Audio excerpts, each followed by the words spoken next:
Good morning, chat. Hope everyone's doing well today. What we've got planned for today, I have no idea.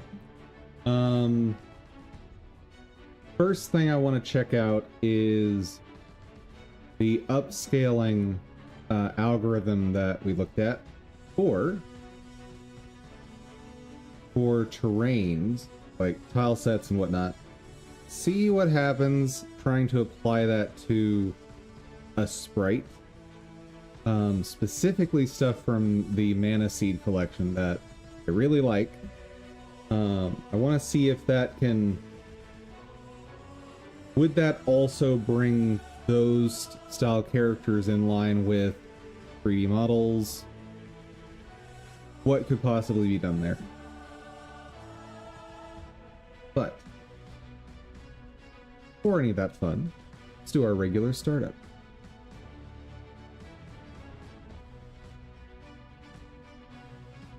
And maybe implement the terrain jump stiff.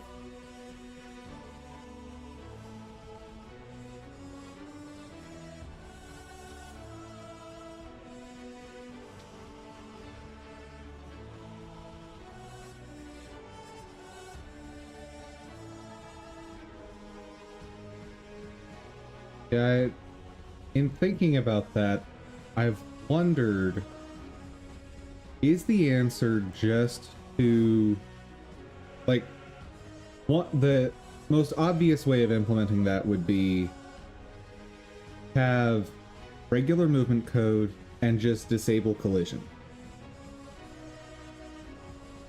But wondering if the easier route is just write custom movement code, and don't use the slide, what is it, move and slide or move and collide.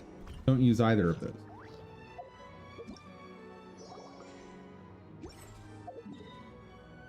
Let's see.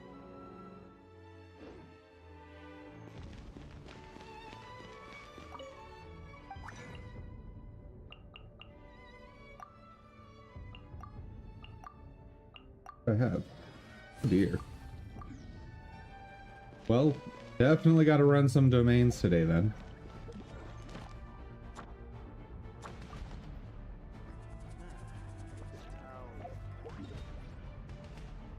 And don't have any characters to build.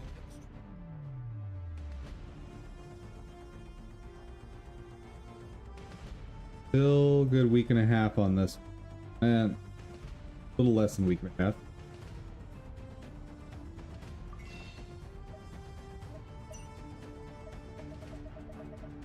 I haven't missed anything for this month.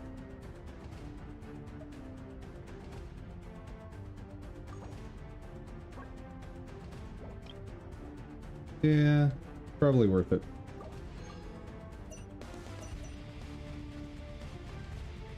All right. Next up,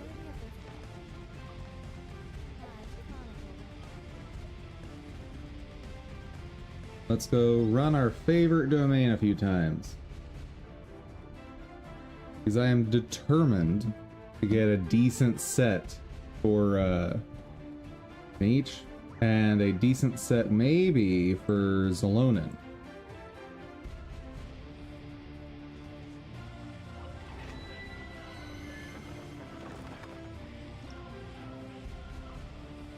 I tried running this a few times with the Yayamiko team I've got, and no. Nope. Sticking with New Valette.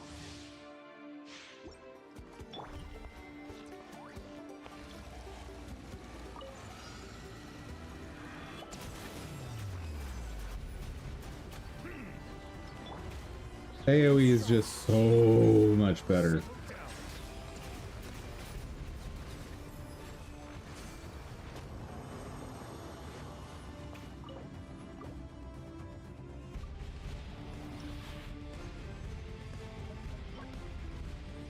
Yep, that and that. Unfortunately, this on the support set, I have no idea what's good. Like, what characters might be coming out, what stats and substats to get for them, so unless the stats are just completely disjointed, I'm keeping everything.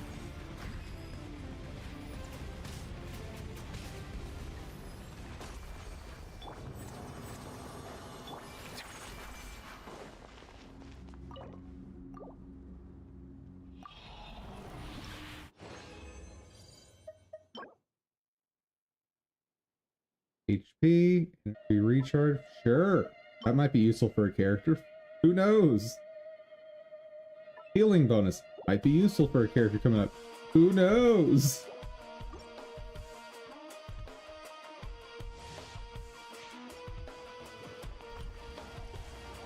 At least with the DPS set, like, I have a general idea of what's going to be needed on that set, because we always know we want crit rate and crit damage, right? Alright. Hello, guys.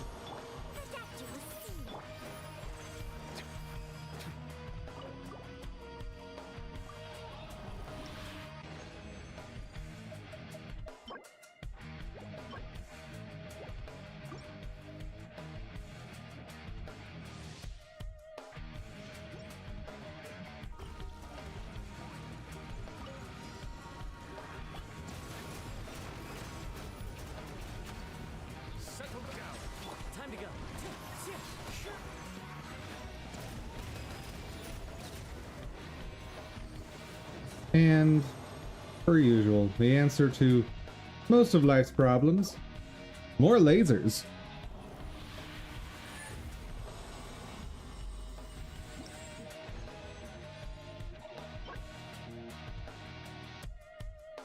Let's see, circle it with attack. Don't care.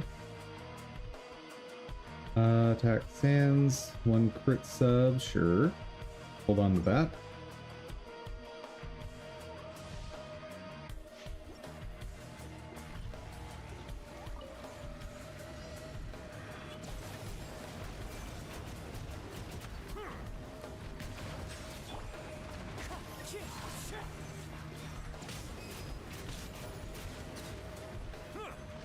And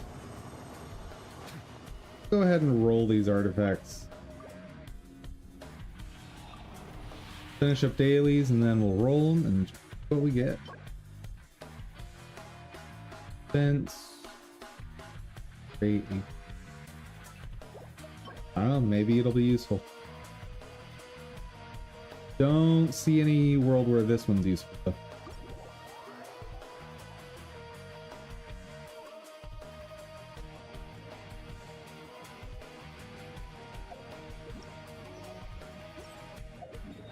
Not worried about that event right now.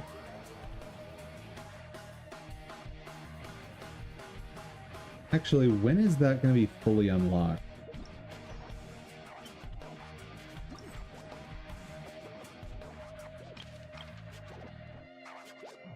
So that's what...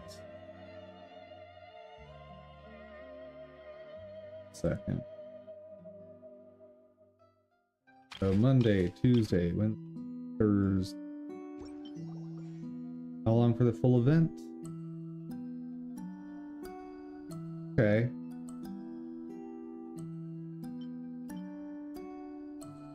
Honestly, chat, you tell me if you care about this event at all, because I think I'll just plan to do this offline. It's literally just go to spots, take pictures, get rewards. If that's something you guys want to see, let me know. Otherwise, nah. A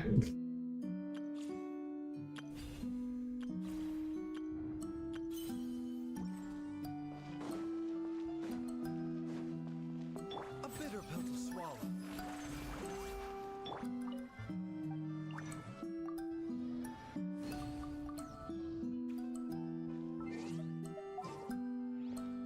Grab our Super Friends team. Guess I need to check my Serenity Pod as well.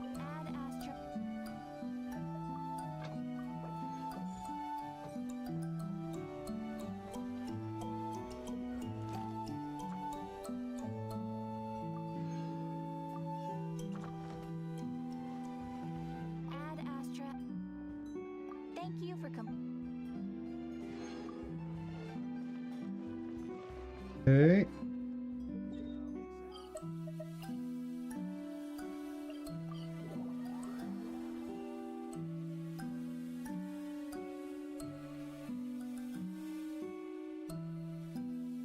How much longer until we get another friendship max? Been a minute and a half. Oh, we're still a ways away. Depot. Got over 1,000 on that, 500 on that, so kind of good for now. Guess I'll grab these. Always good to have some extra fodder for artifacts.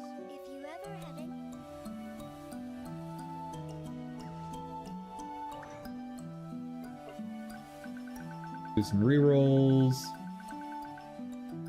I want Wandering Troop goodness, please.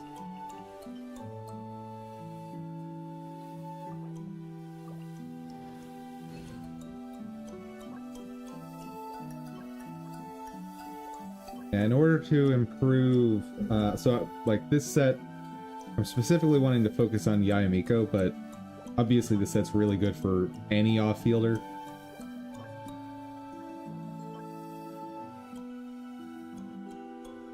Since could work for Chiori or Albedo, even though Albedo's just, you know, outclassed.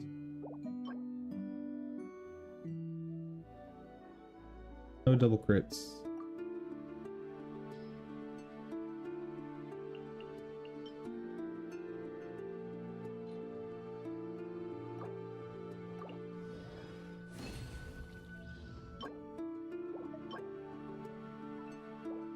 Crit line. All right.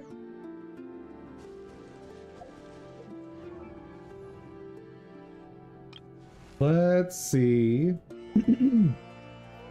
what kind of treasures we found.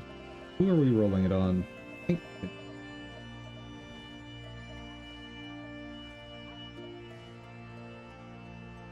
Where is Kenny?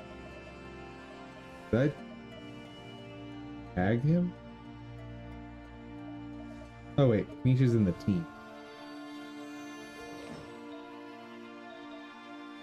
Okay. Yeah, that one's trash. Hopefully we can replace that with this. Well, if it rolls crit rate, this will be an amazing piece. And it didn't. It might still be worth rolling just to replace the one piece we got. But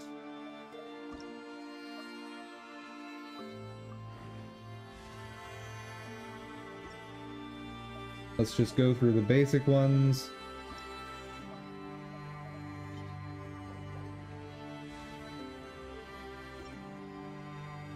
Till we see double crit rate, just not worth it.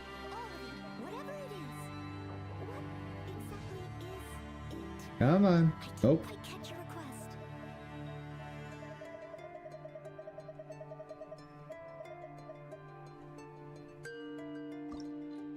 Gotta be able to get one double crit rate today. Come on.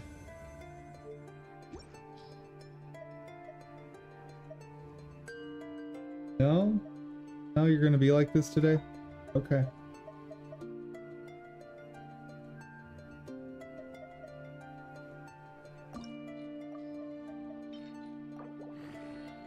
Double crit? Oh.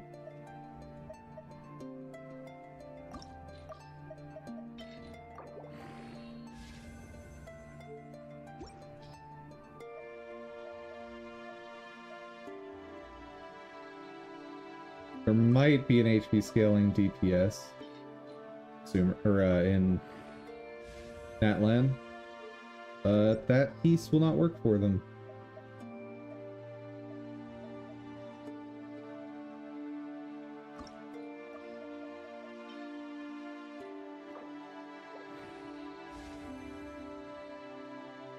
Alright, that rolled complete and total garbage on that one. What else?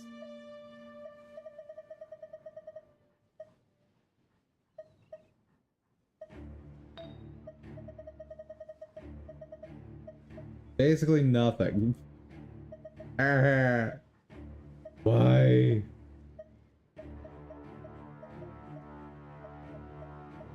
Crit rate, crit damage. See what that one does.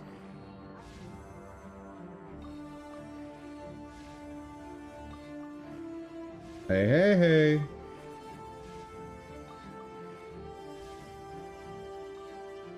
Not great, but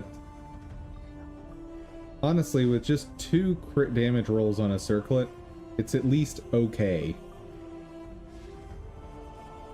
Hey, 3.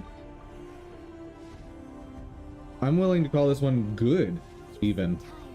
4th one is just icing on the cake. Ah. Oh well, that's still a good circlet.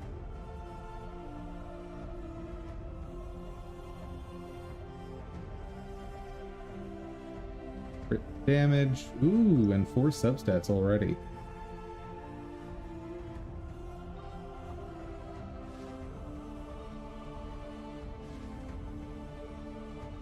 Okay, missing 2.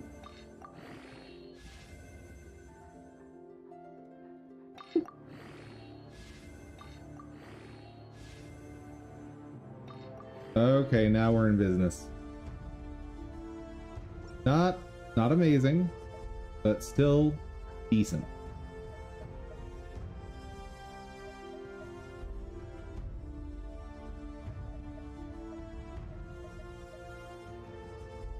Yeah, like some of these pieces where I've gotten around somewhere in the ballpark of 15% crit rate on a crit damage circlet, those are the ones to look out for. What exactly is it? I didn't quite catch your request.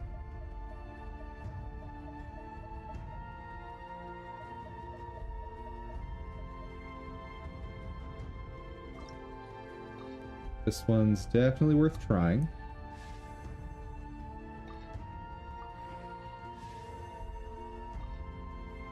Okay, getting it to 12 and I'll stop. Yeah.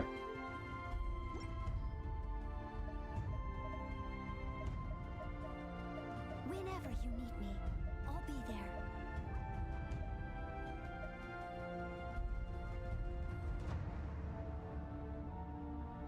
Go ahead and drop it into this one. See what happens. Hey, hey, hey. And finally... Ah! Lame. Still an okay piece. Like, it beats out this one. But I've also got some of these others that are just, like, nutty here. Like, You seem tired. like this piece. 35% crit damage on a crit rate circlet. 1 cube or 2. Absolutely silly. 28.8%. 28 point something. 27. And in the reverse direction, like a 14% crit rate on crit damage circlet. Amazing. But I haven't gotten a piece like that in a while.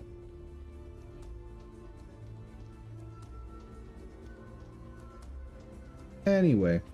Anyway. Time to get to work. Okay. So, first thing I want to check out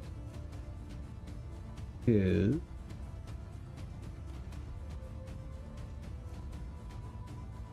grabbing one of these monsters that's based on a meant for 16 by 16 tile sets, so like that's the scaling it expects, but I need to bring it up to 32 by 32. Let's see.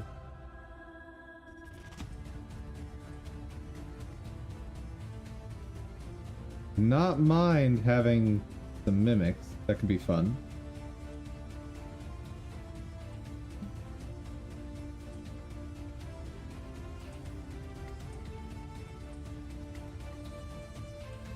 Not sure what I would do. No clue what I plan to do regarding chests. If I even am going to have chests in the game. But do something. Copy. I kind of want to keep those for reference.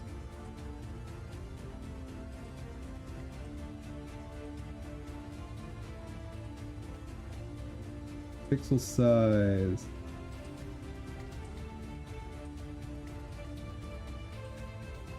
Okay, 1, 2, 3, 4, 5. Okay, so divide each direction by 6. That seems wrong.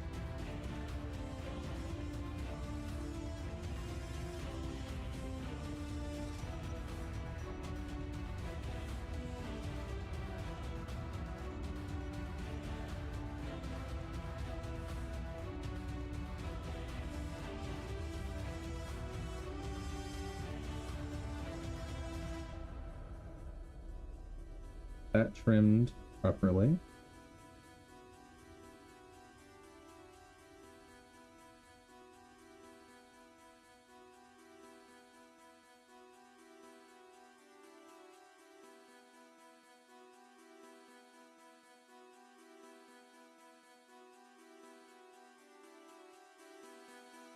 One more egg.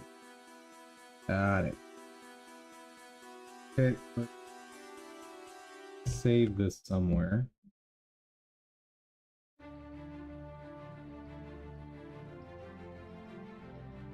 Right, upscale.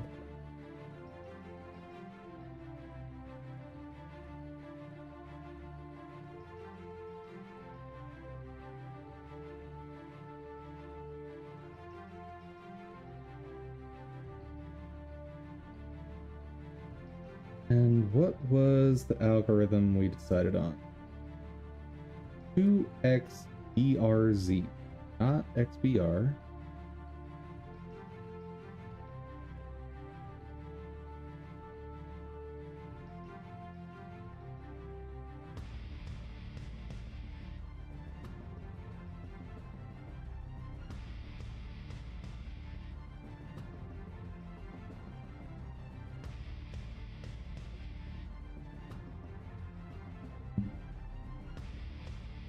One, I don't think so.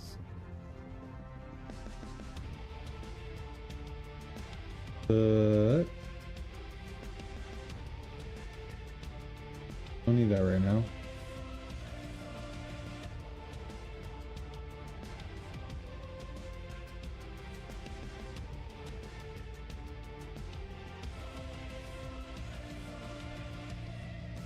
Well, that's just nearest neighbor scaling. That's not useful.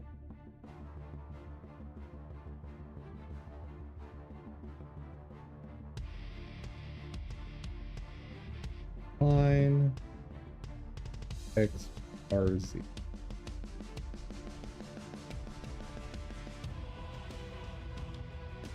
This was one of them. Useful.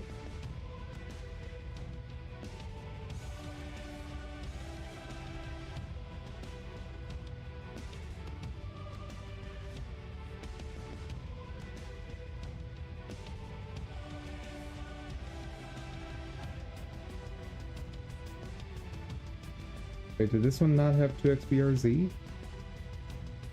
Oh, that's sad. So sad.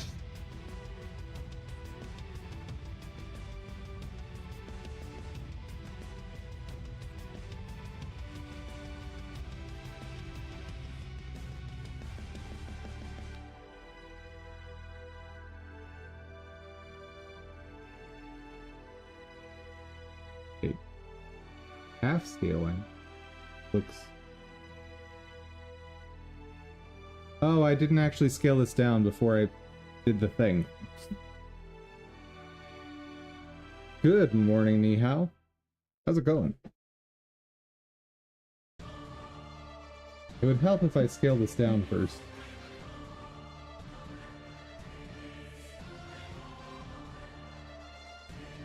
Something's wrong there.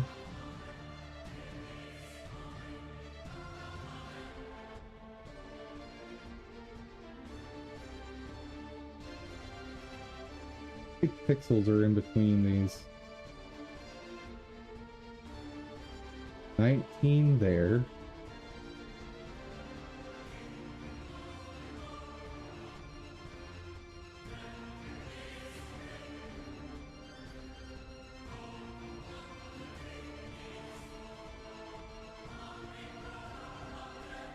So 29 there.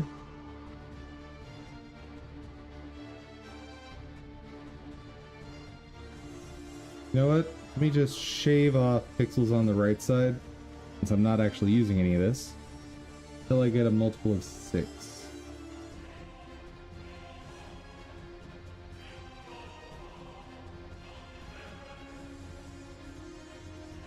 Not a multiple of 6.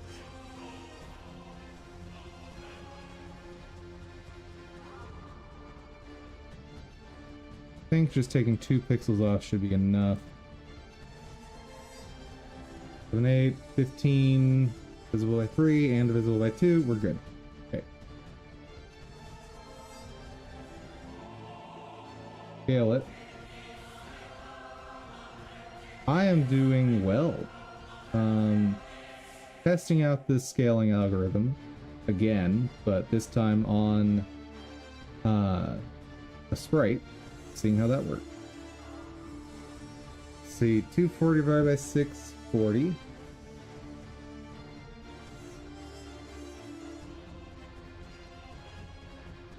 No. Why are you like this? You made it all blurified. Okay, save that, take it into Pixelorama and scale it there.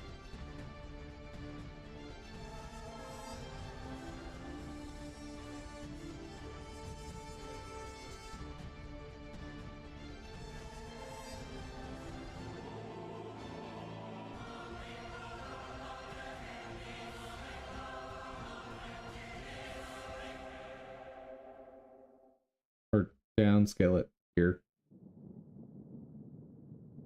Image. Scale image, that's the one. 40.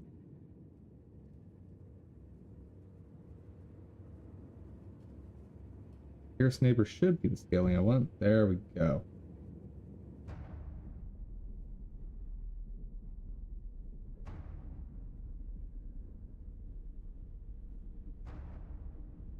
Now,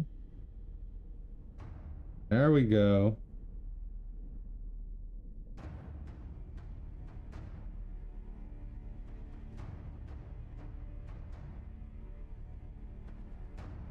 This doesn't look like XBR upscaling to me.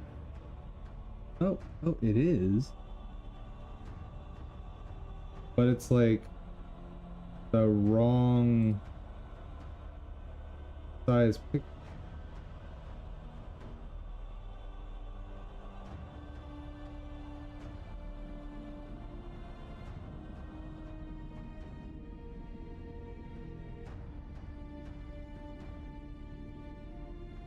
No, those are wrong. Where the heck did it... Oh, it probably saved it to images or something.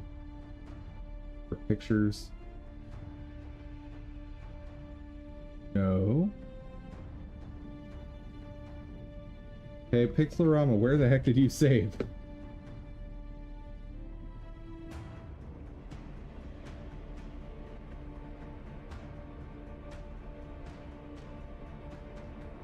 Because you did not save where I expected.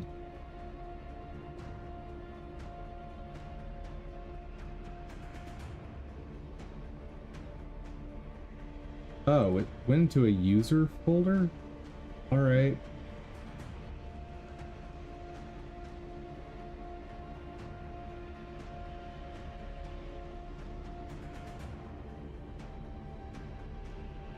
Not where I expect you to go.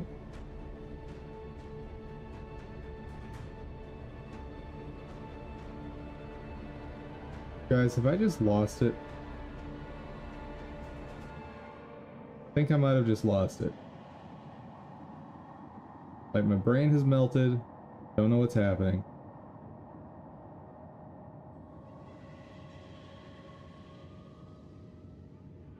Picture? Alright.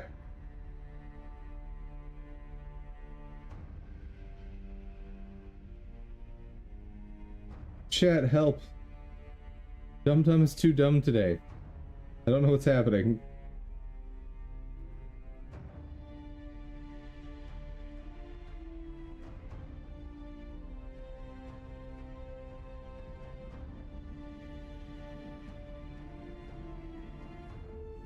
Oh, it saved it as a PXO. That's why I was confused. Okay. Exit without saving.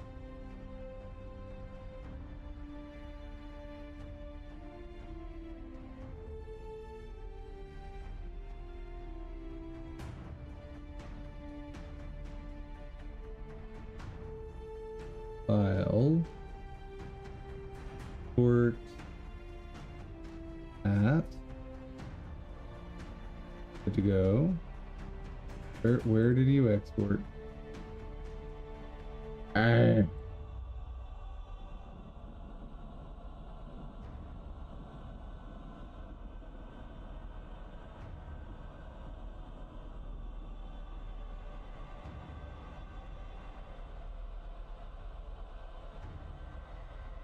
Should not have been a difficult task, computer.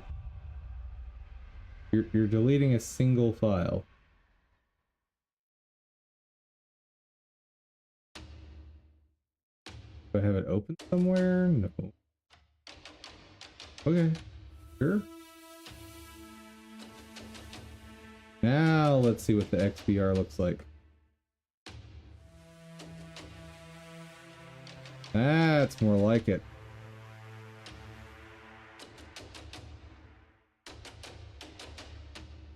But it is not 2XBR.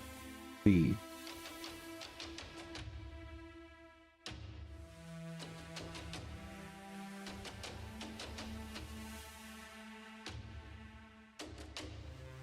Maybe this one did do the other types.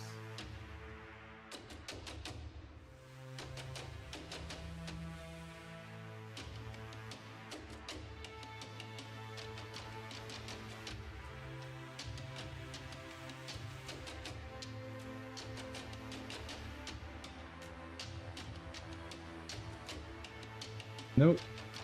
Not what I'm looking for.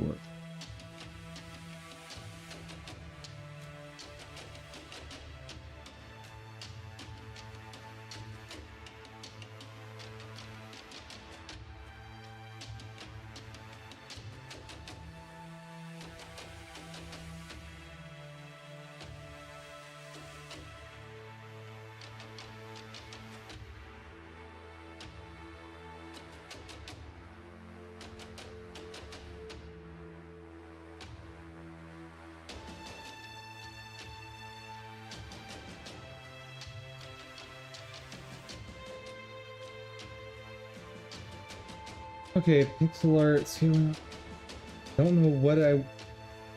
How did I search before to find that? I definitely found. Like obviously, I found it online before. Scale pixel art. XBRs.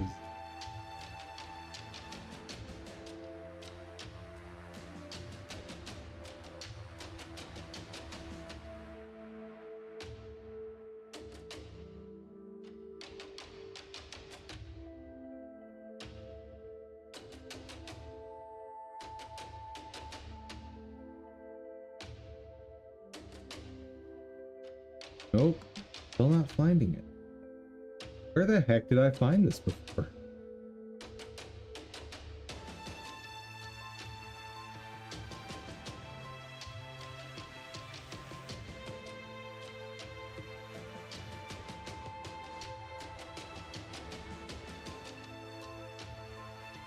I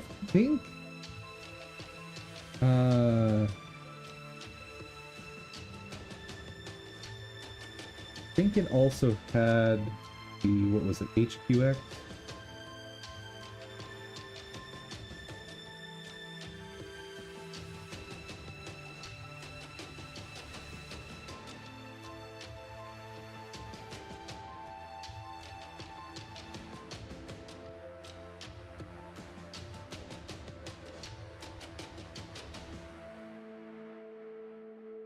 Not what I'm looking for. I need to find a offline program for doing this anyway, so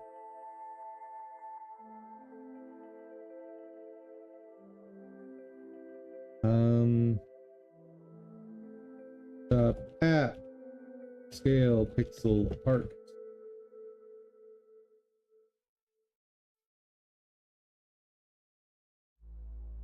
XBRZ.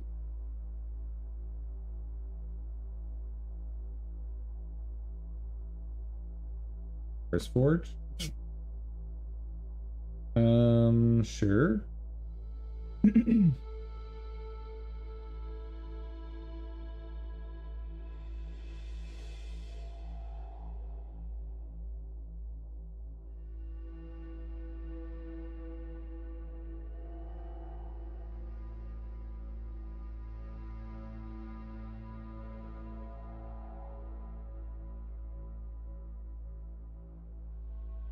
Not sure this is what I'm looking for. But I've got it now, so. Alright.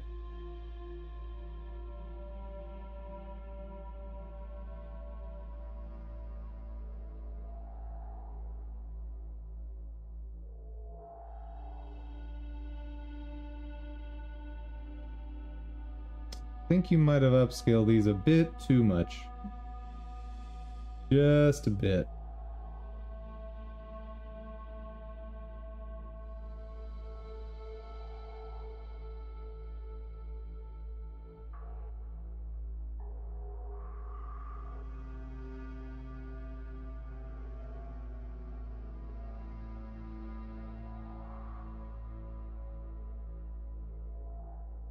Gotta have a license agreement, right?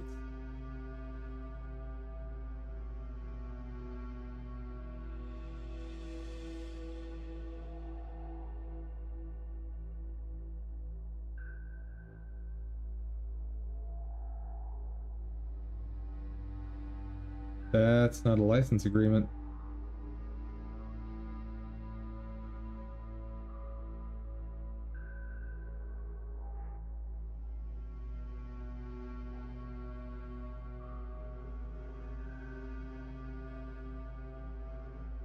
Ooh. Interesting. Being able to modify all the parameters. That could be incredibly useful.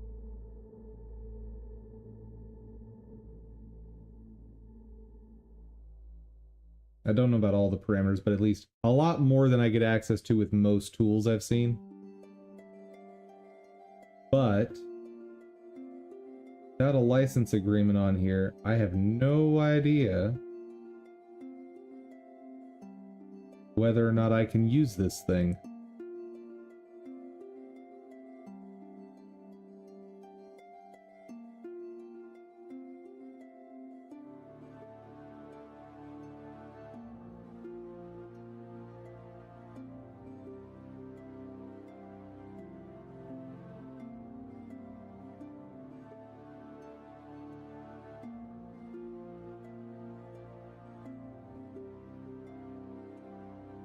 Okay. Before I go on a wild goose chase trying to find license info on that,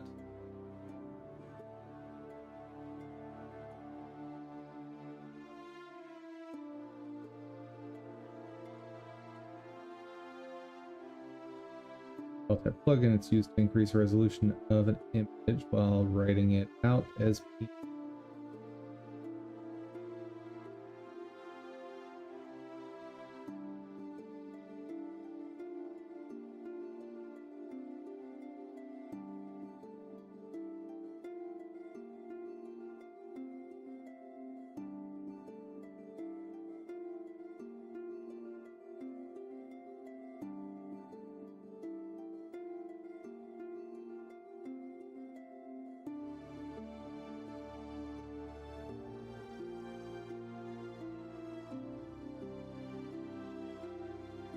No parameters to adjust. Not great.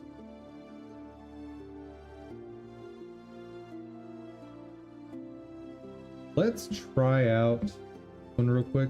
One, because I want to understand, like, obviously there's more to this upscaling algorithm than I originally thought.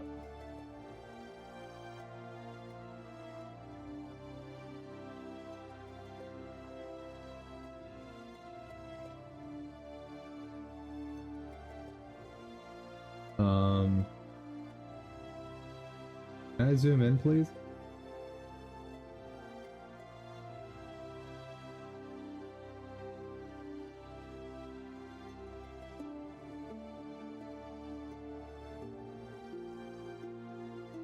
Wait, is two? Wait, what?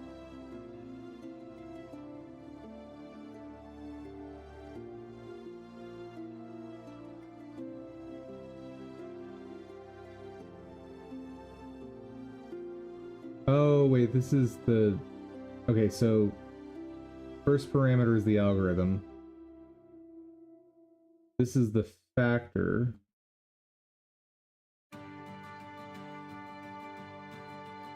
Oh, need to extract it for it to work. Okay.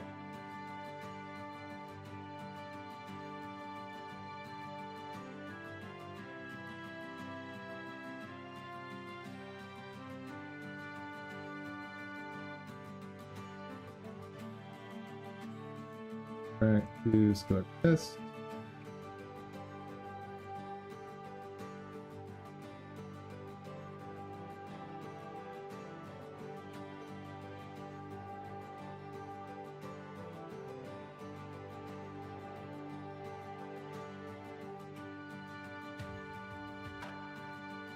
Okay, that's awkward.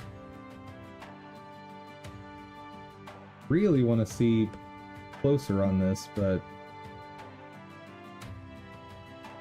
see, I might be able to pull off something with lossless scaling.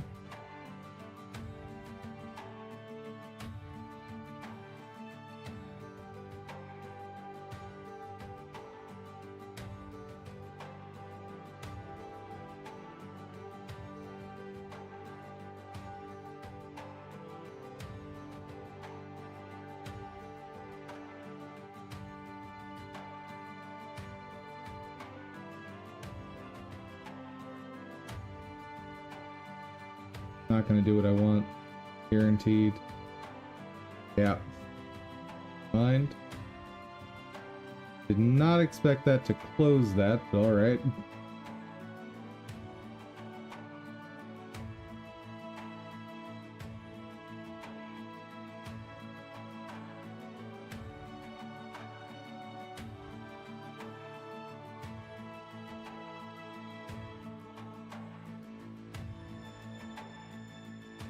Does the latest Windows have a magnifier tool? I wonder.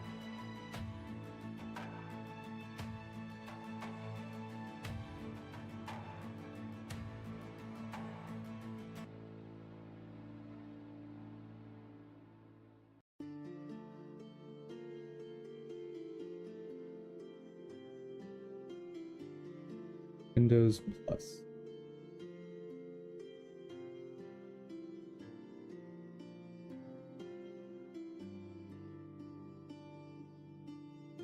Okay, that's useful.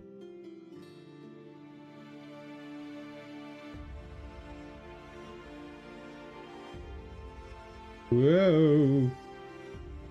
I have no idea if you guys can see this. Also, it's not using nearest neighbor scaling to show me what I'm trying to look at, so that's not useful. Dang it, Windows.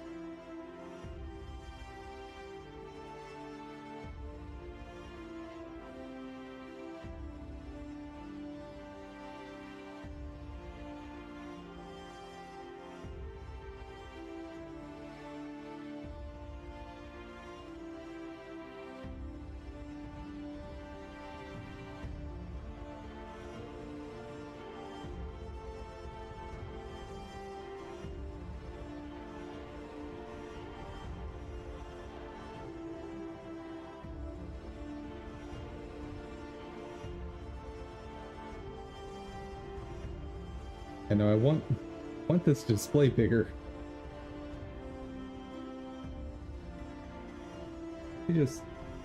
Maybe I'll notice if I affect these by a large enough amount.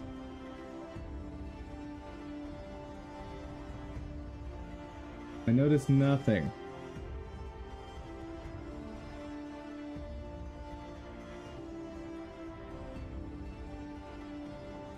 I notice absolutely no change up there.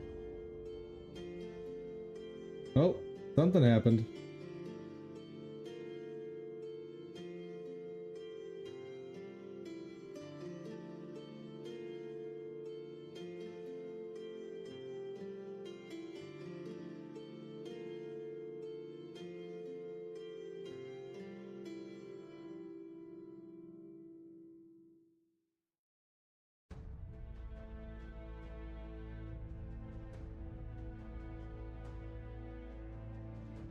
Yeah, I don't understand what it's doing at all. Like, this tool would be fantastic if I could see what the heck is happening.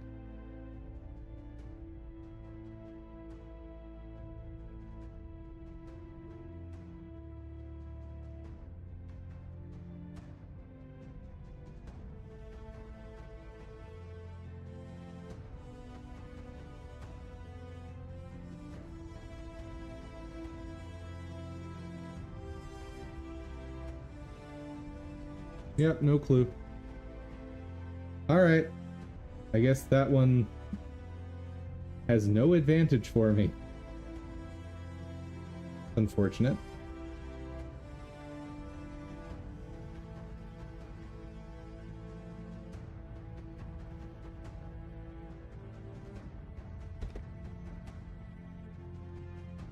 Well, if you don't support XBRZ, I don't care.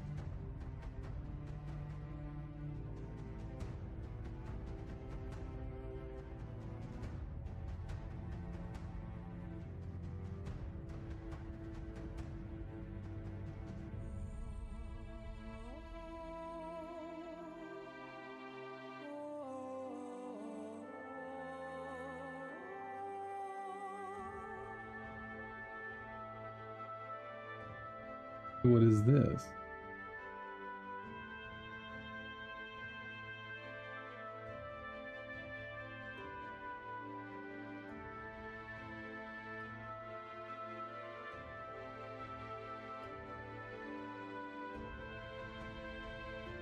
Still no license info, which isn't great.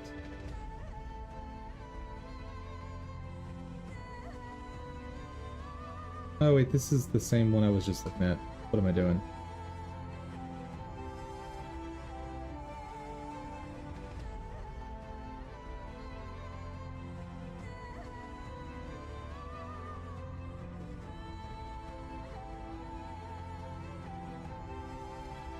Okay, that's just not helping me.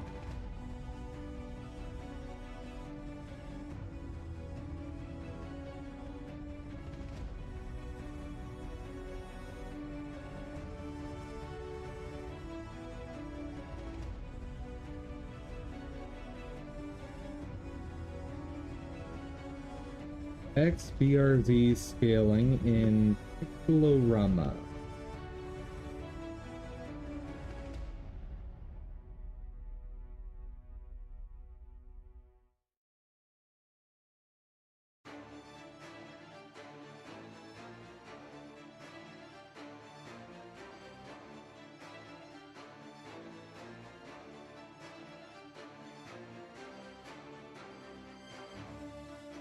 in... Okay, if we're not doing Pixelorama, what about... Gimp?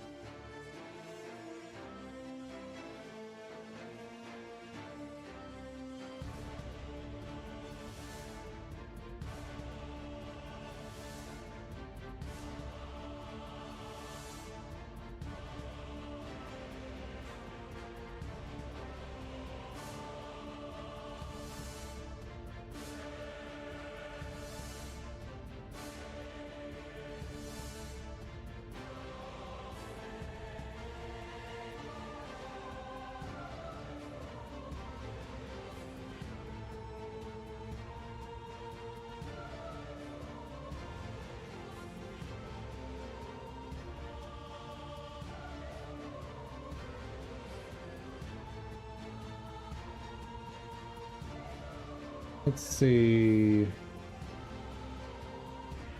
It still would be cool to have a slider.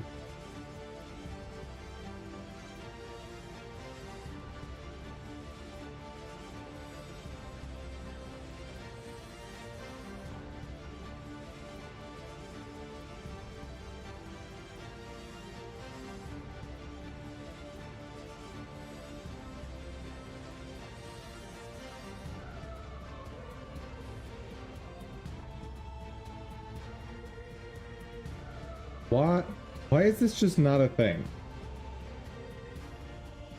I'm a noob at GIMP, so sorry if it's a dumb question. In GIMP, whenever I resize picture, it is really blurry. It's better in PowerPoint. Should I be using cubic?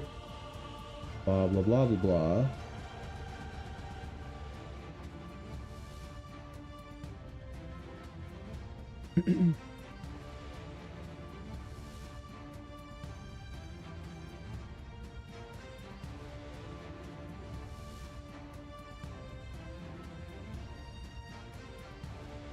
GPL 3.0 for a tool that I'm just using is safe.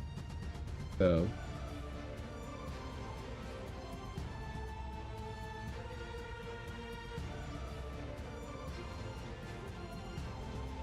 but you don't support XBRZ, do you? Which is specifically what I was looking for. So how interesting that this guy's using the tile set I'm using to demonstrate this.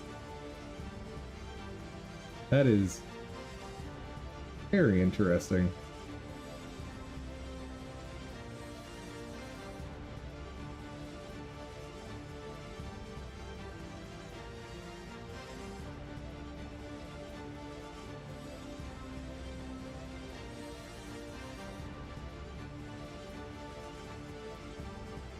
Okay, pixel art scaler offline.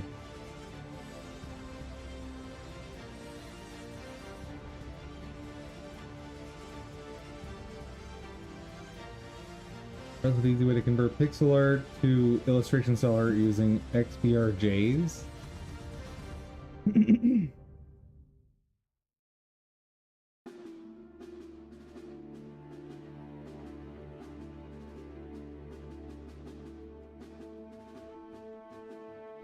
Yep, this is not... Need something I can download.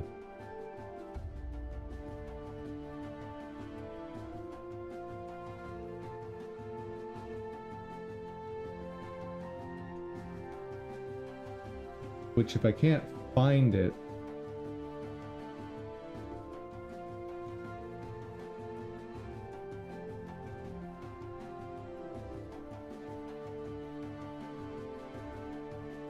Maybe what I end up doing is...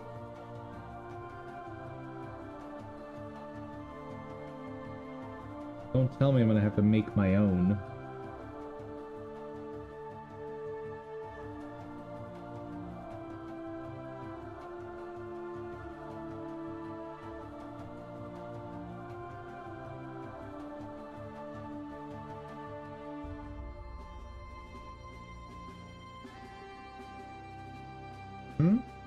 Maybe.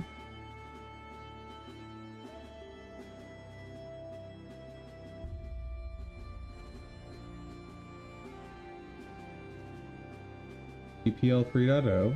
Okay.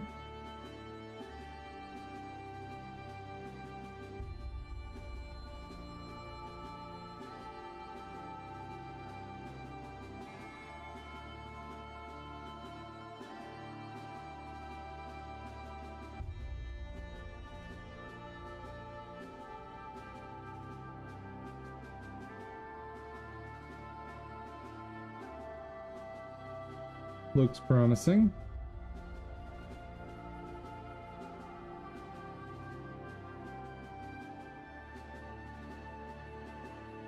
Looks very promising.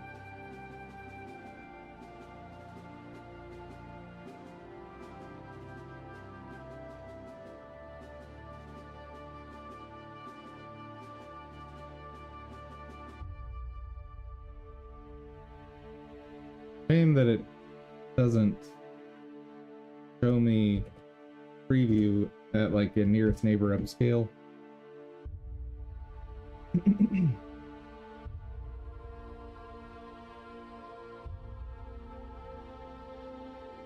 Be good.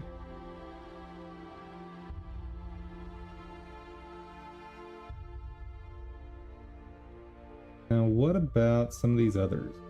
What's LQ?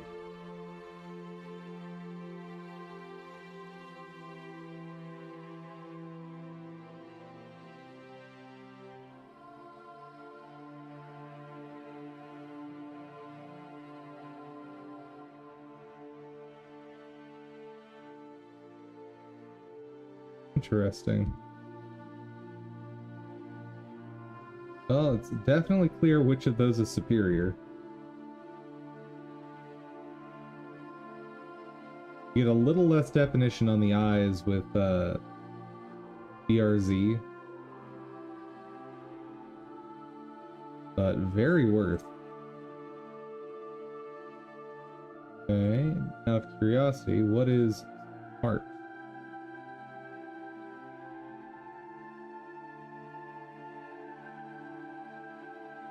Ooh. Okay, that's a no-go. And what about bold?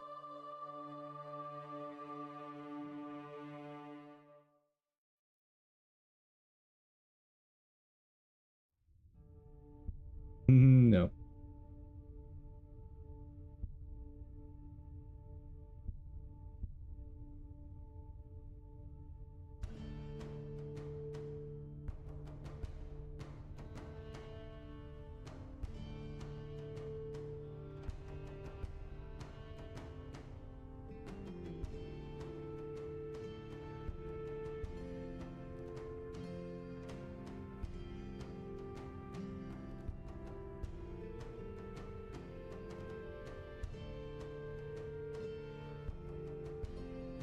That one's not awful.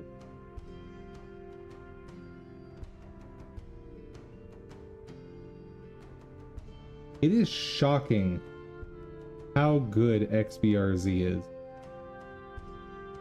Like, it should maybe not be possible to do what this algorithm does. Yeah, it's very nutty to me that it can just do this.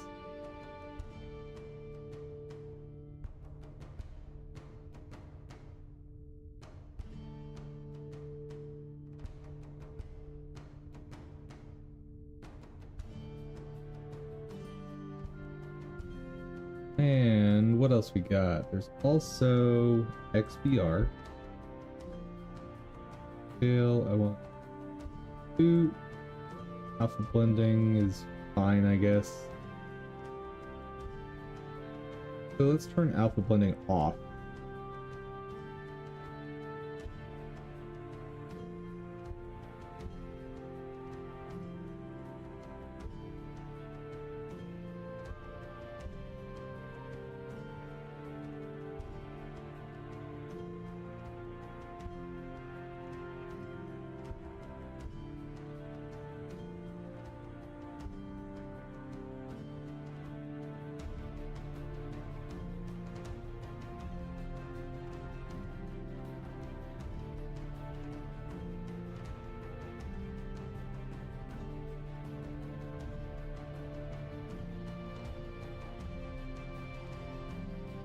There's certain aspects of XBR that I like better. As an example, the teeth get almost a rounded look on the XBR. Whereas that doesn't happen on XBRZ. I'm curious about specifically though is 3x scaling. Because supposedly something magical happens at 3x.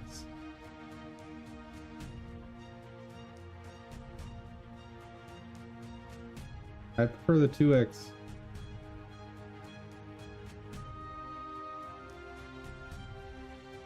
Like, if you're going for this sort of exaggerated brush strokes, that can be kind of neat. Not what I'm looking for, but I do now have a tool for doing this.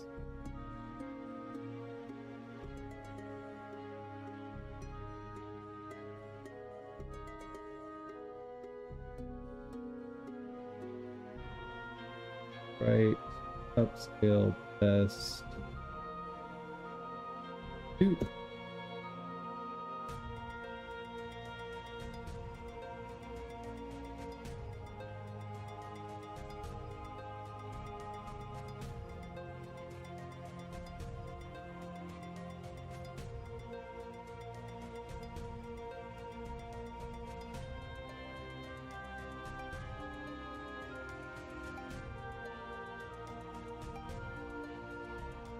Now,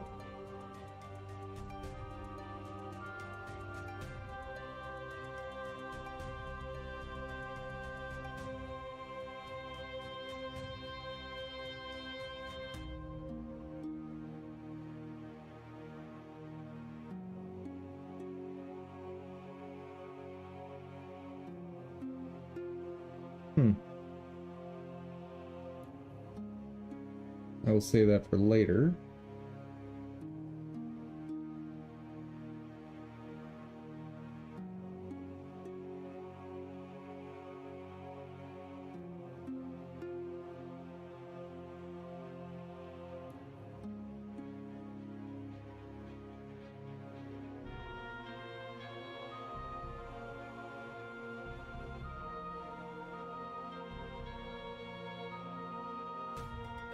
And time to see how this looks.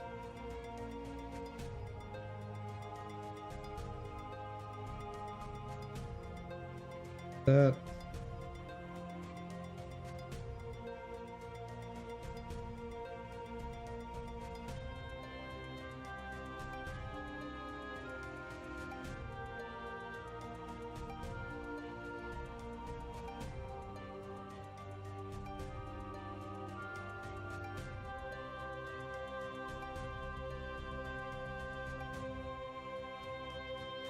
That seems about right. Ooh. Oh. Why is it grabbing in there?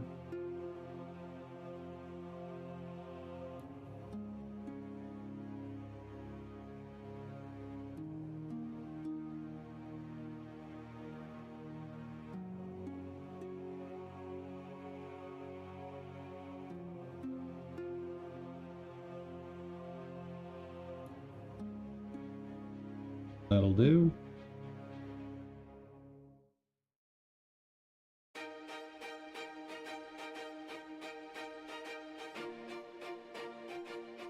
Perfect.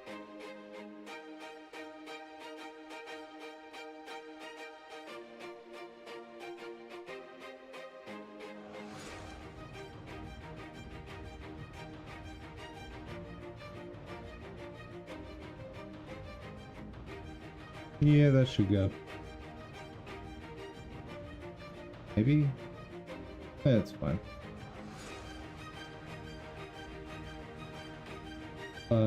Export.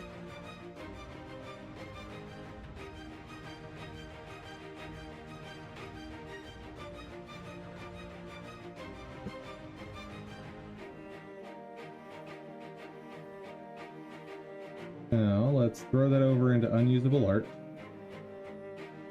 and see what it looks like in engine.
So the dark outline is not working.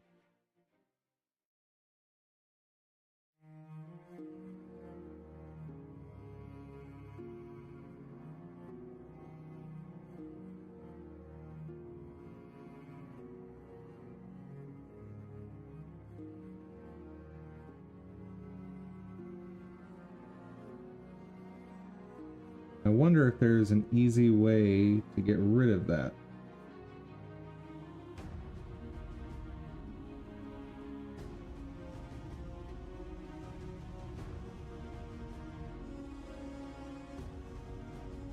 Maybe.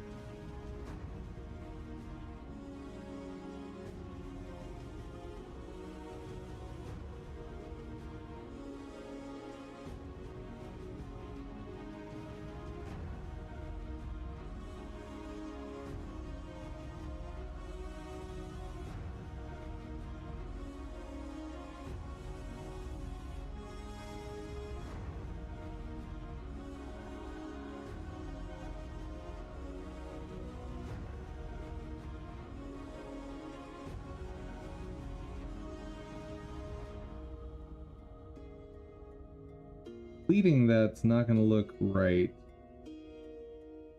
Maybe it's okay. This test.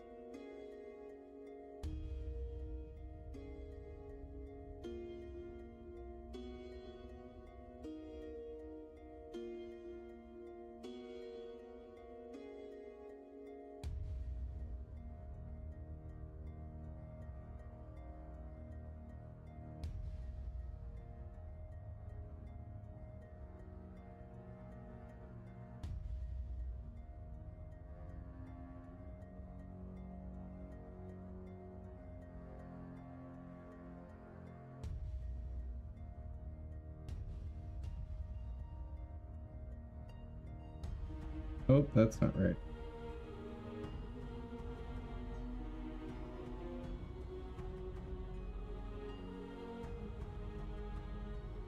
Getting there.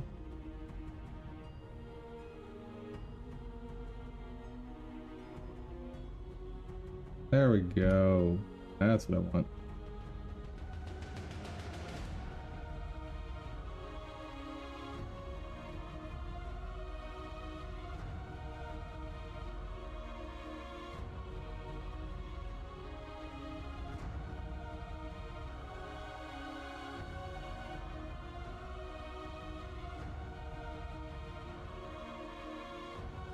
Export as, or replace. Okay.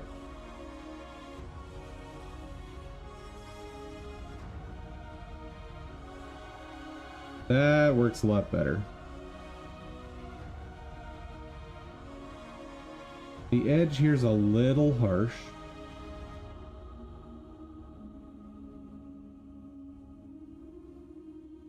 But in general, it works.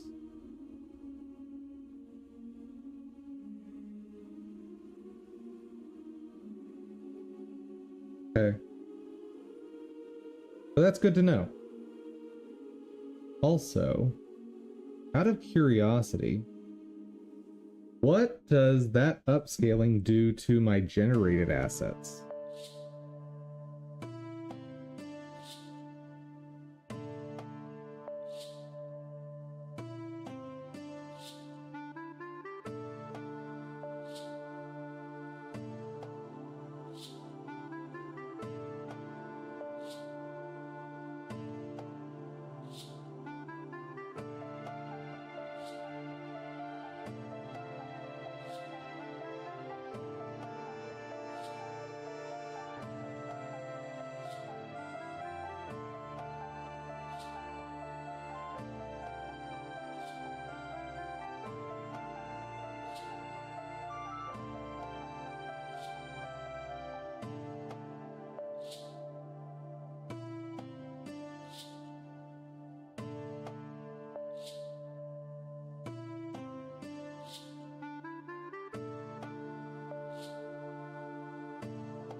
Okay, and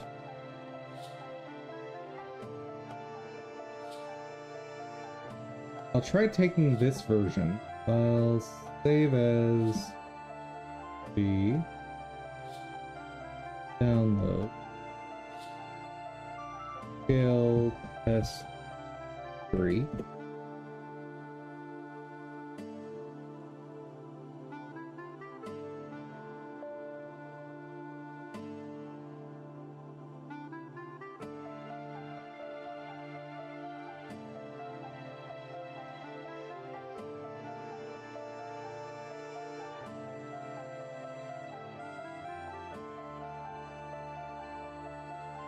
Where is the filter collection?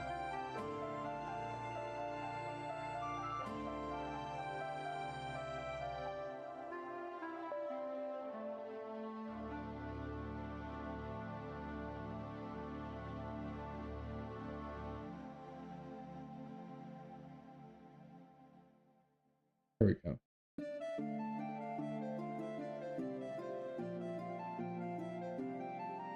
Oh, I can just paste from clipboard. Awesome.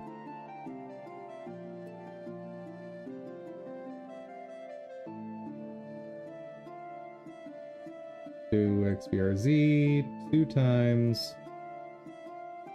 Convert it. Copy. Paste.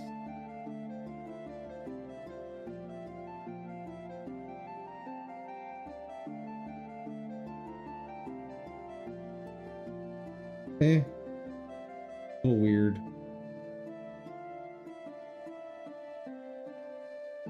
Try this. Scale this down half so it looks real bad.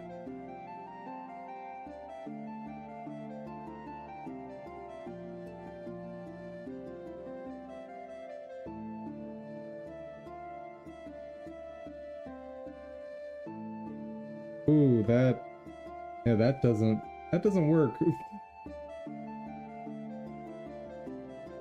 All right. I'm gonna need to somehow get those banding effects within Blender, because that's not gonna work. That's not gonna work at all. All right. A good chunk of progress, though. Gonna take a minute to break away from that so I can refocus on something else easier.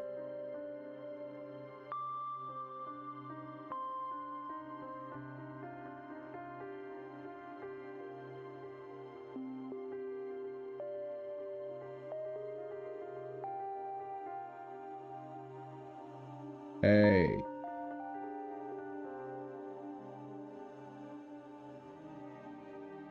So here, this is a fun map.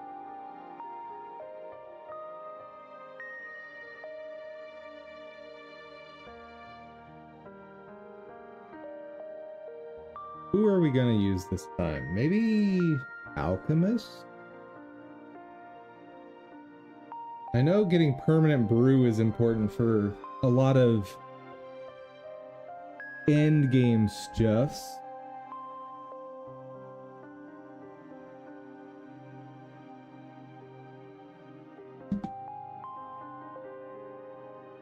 Extra damage, range, and attack speed. Yeah, so getting permanent brew just is a crazy upgrade to everything in range.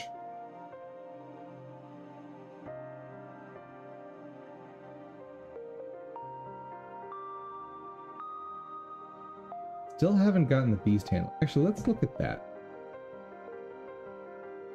What else do I need for beast handler? Ooh. It's so far away.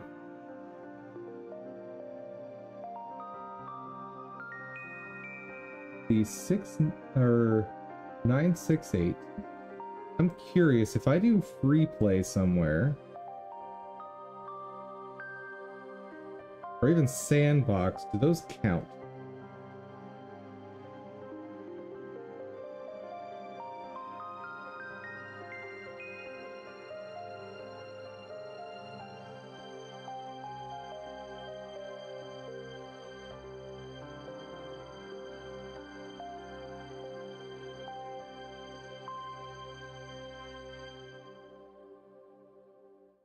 Okay.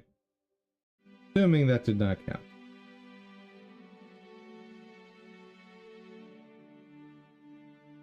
Correct.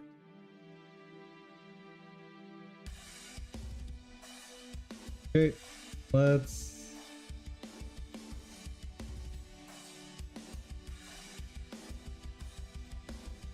Yes, I understand.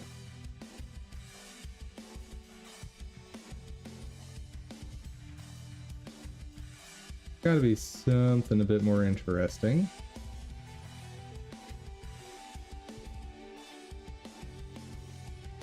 Here's a kind of fun one.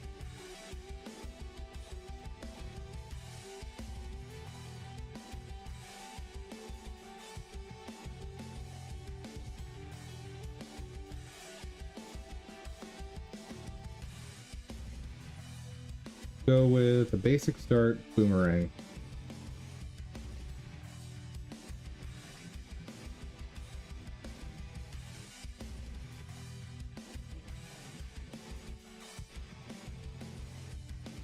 Go with 2 boomerangs then.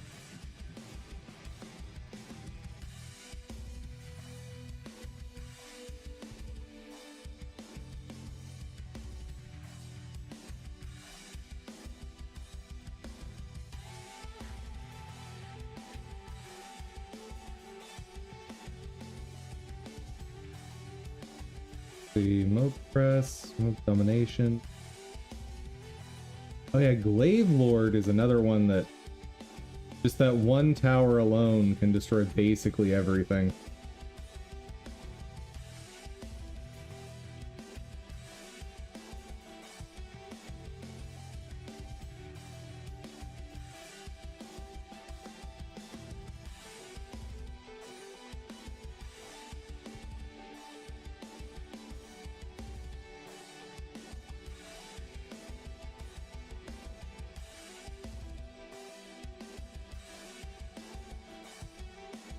Don't have any camo detection yet. That's not great.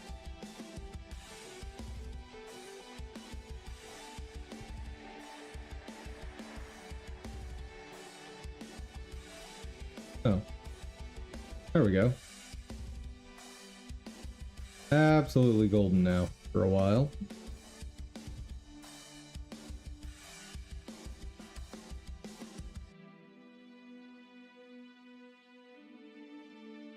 What does that do? Enhances the already extraordinary powers of the Glaive Ricochet Monkey.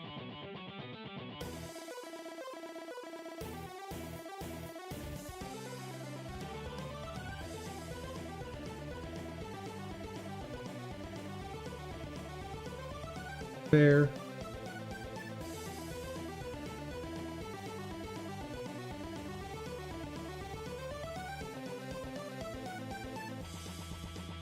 I don't want to do super monkeys.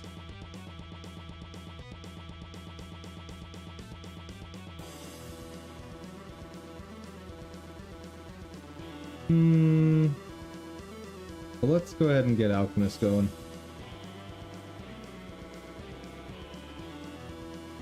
What would be a good one for them? Ooh, could do rubber to gold path. Along with perishing potion.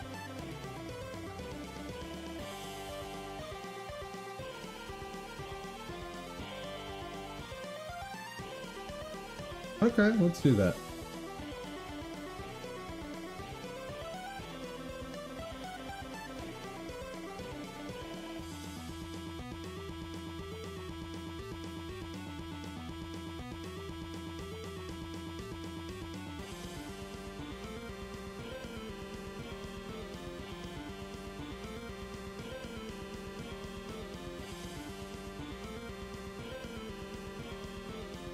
Excuse you.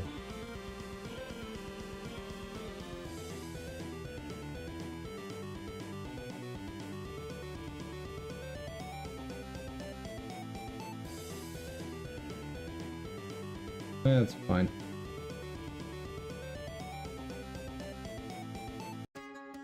Okay, it's not fine.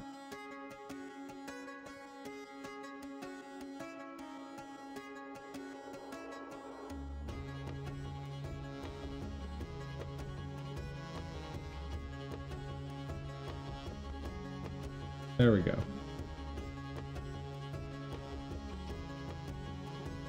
Much better.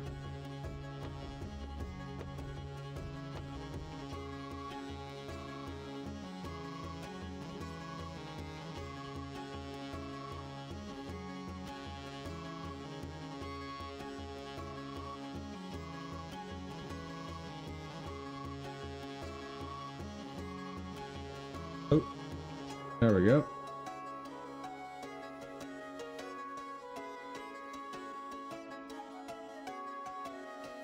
I don't think these will be handling Moabs at all.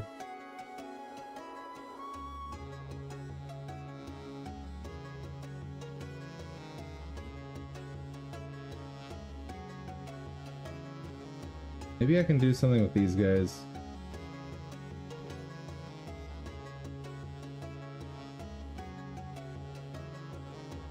Coats mods an explosive substance that cause a large explosion when they are popped. That does not fix my problem.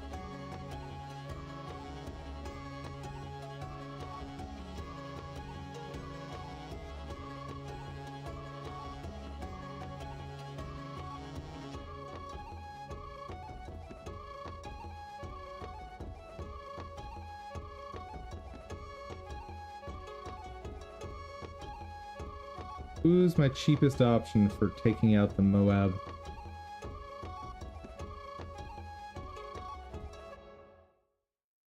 Probably Sniper.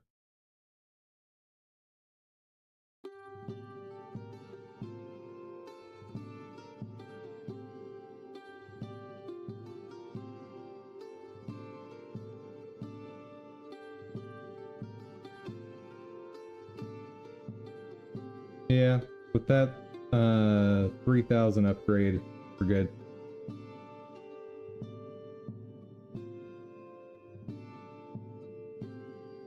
Nope, nope, nope, nope, nope.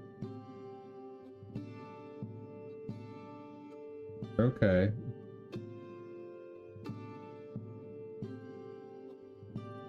But I definitely need that 3,000.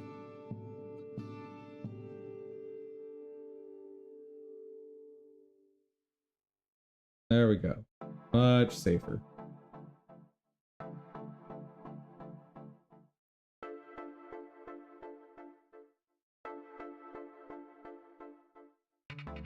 And good to go. At least for a little bit.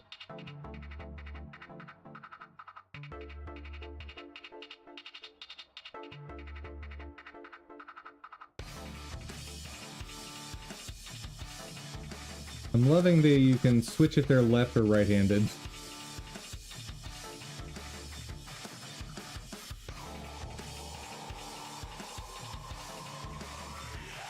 Ooh, that not great.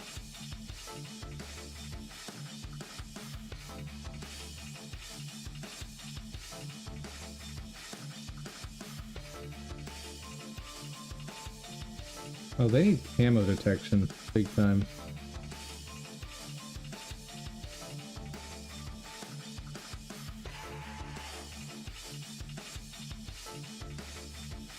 We'll just put it here.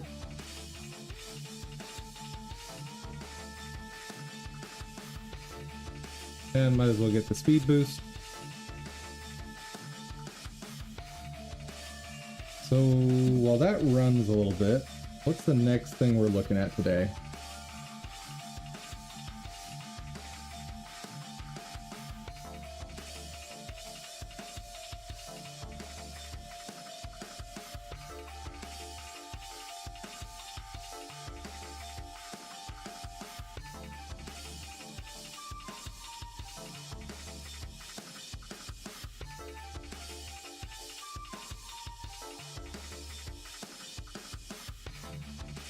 Kind of want to look at, so with the jumping logic, one issue that's going to pop up is if two enemies jump to the same position, what happens? Because their collision's going to like basically reactivate on the next frame.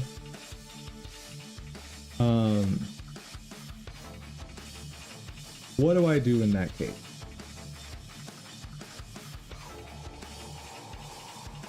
Like, one option is to just let the collision resolve, right?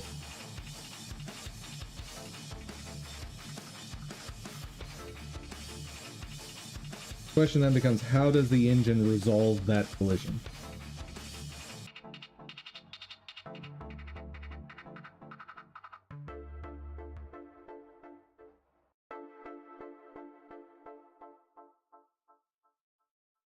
Getting close on those.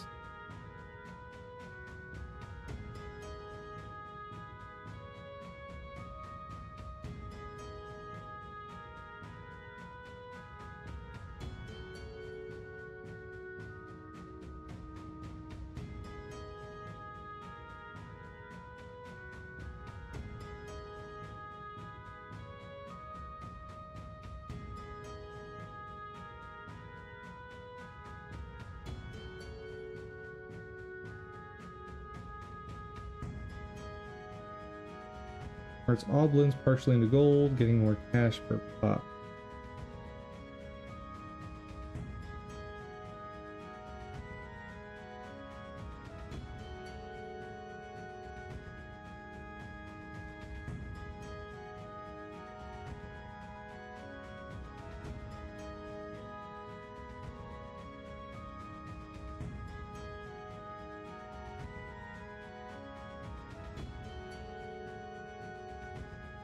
Getting a little nervous with how close some of that's getting to the second area. But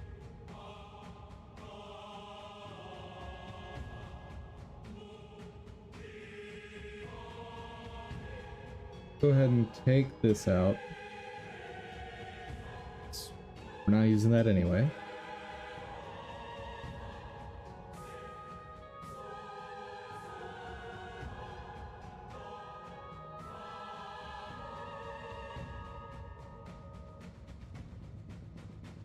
I suppose the question here is, what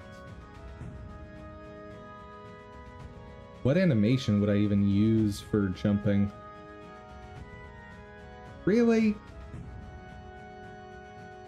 But I thought we were doing so good. All right.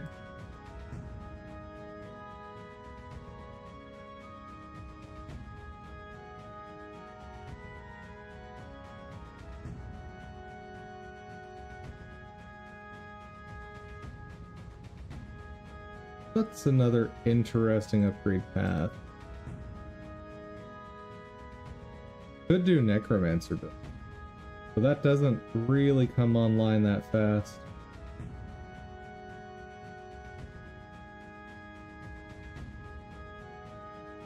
And it's not that interesting of a solo tower either. Superstorm is okay.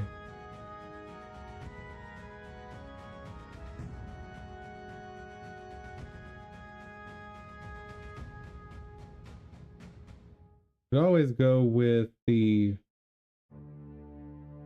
simplest and quick and dirty build here.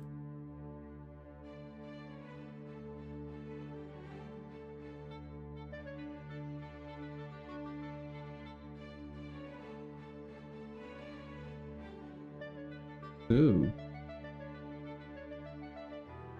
That's not what I wanted. Idiot. There we are. Yep.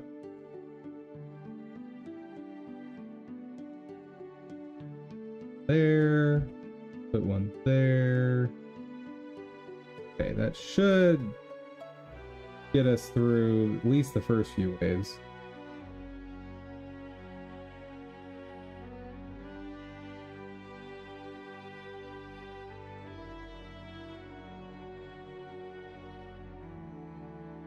Or not.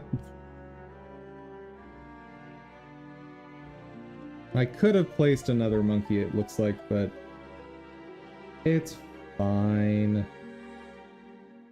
As soon as I get that 675, we're in the clear for quite some time.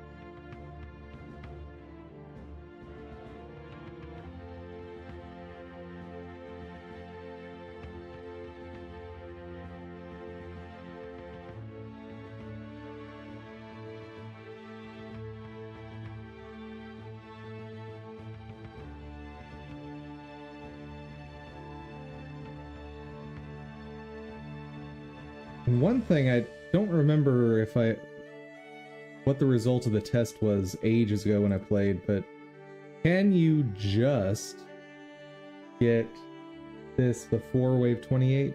No, there's no way. It costs like what, 21,000? 23,000. Yeah, I don't think there's any way to get that in time.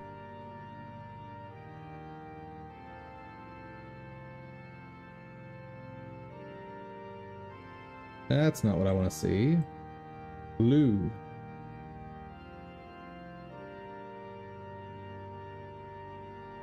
Balloon Solver is another very fun tower.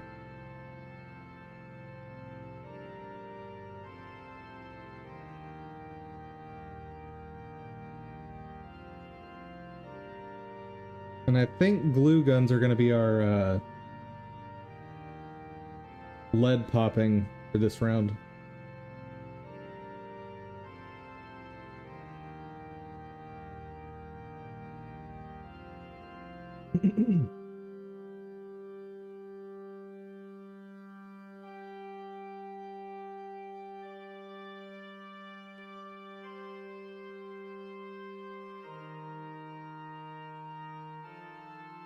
Seriously?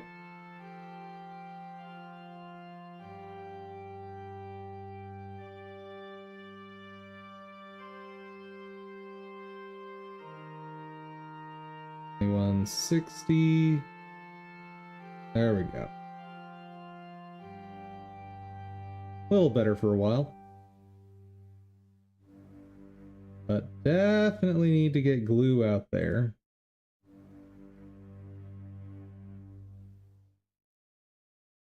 Only because I don't actually have the levels for the upgrade. I need to pop leads.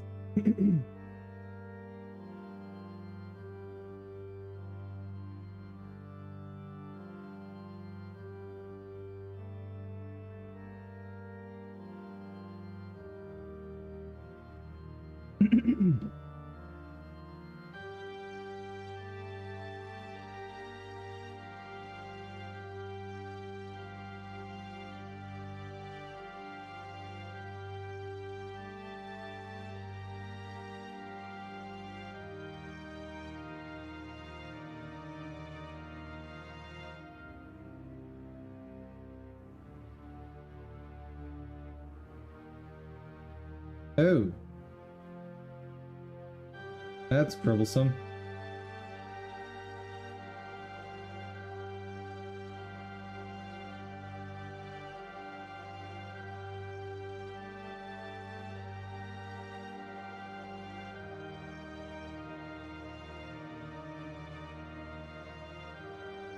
mountain. I just need a little more experience. There we go.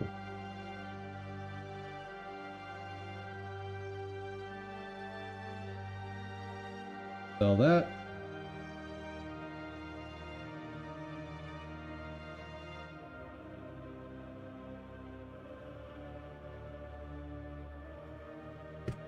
All right. I don't think I have any suitable animations right now.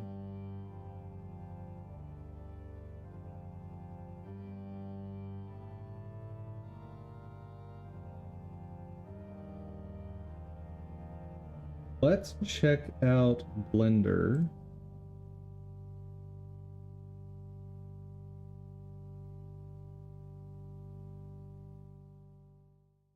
Also got to remember where I saved this stuff. Repo, make sprite sheet. Gotta be in here, right? Where I would have put it, I think.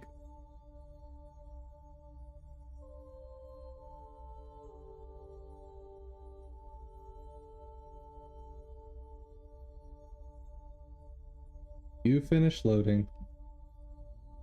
Oh.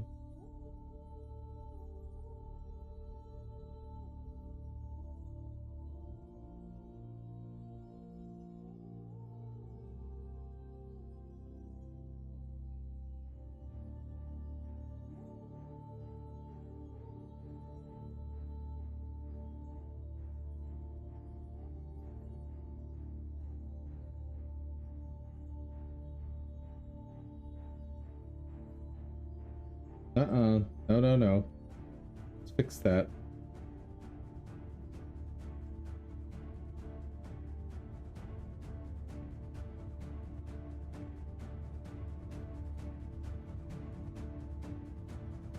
Tell you, don't care. Clear globs and splatter.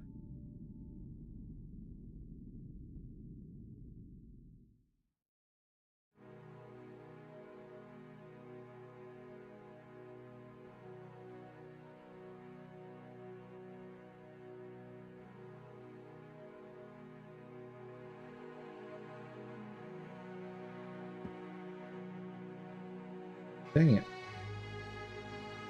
That's not great.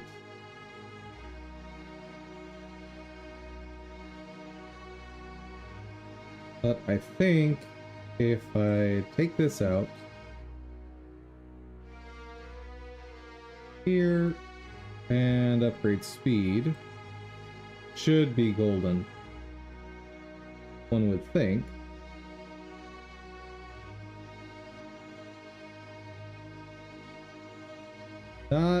Not golden, but close enough. Fine.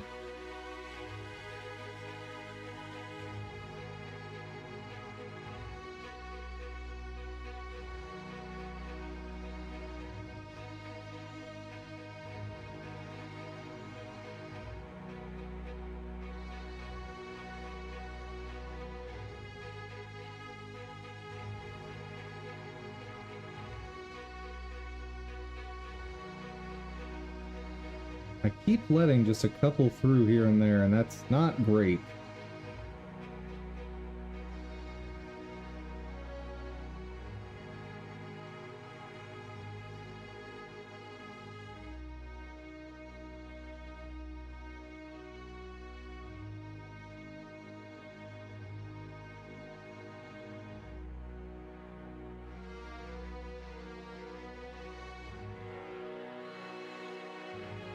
Come on.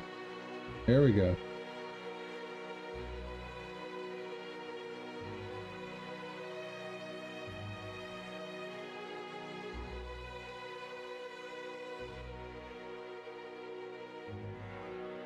Nope, that's bad. That's super bad.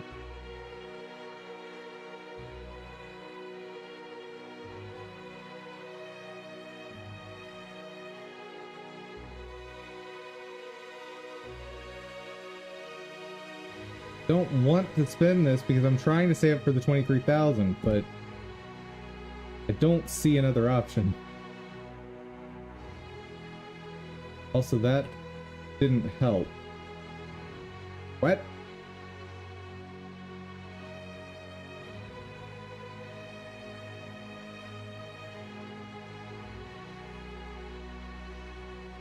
Okay, Blender, let's talk. What animations do we got? We do have a jump.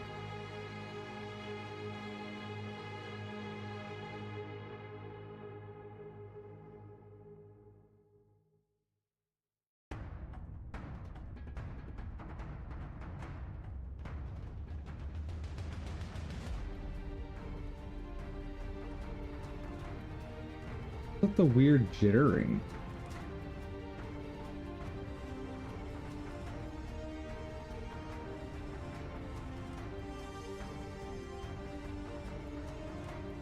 Yeah, this weird jittery was definitely not the case before.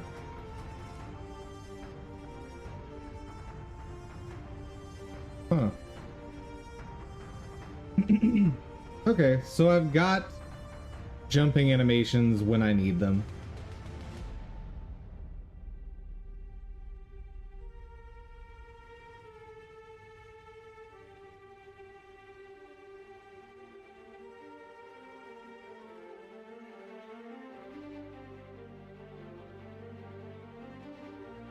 Let's set up a test.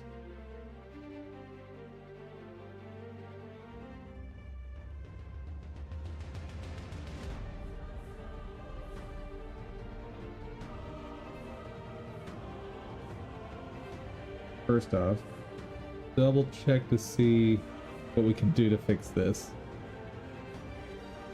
1,000, 3,000, 4,000. Not there. What can I add to survive that next wave? Maybe that?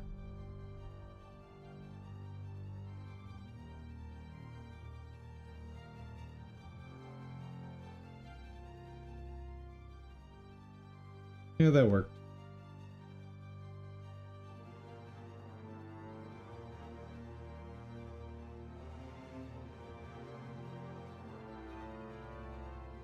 Okay, I don't need the jump animation right now. That's easy enough to implement.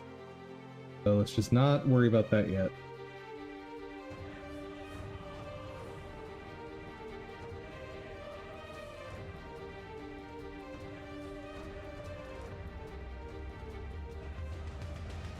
Yeah.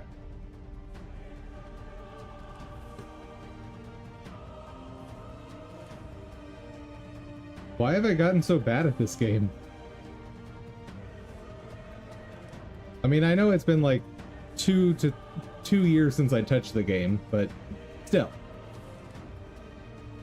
I've gotten really bad.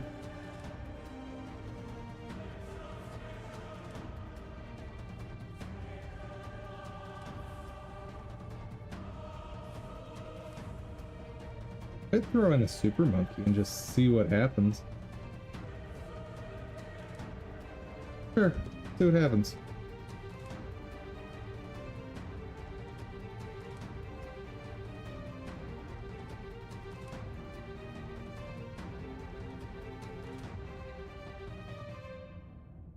Nothing good. Nothing good is what happened there.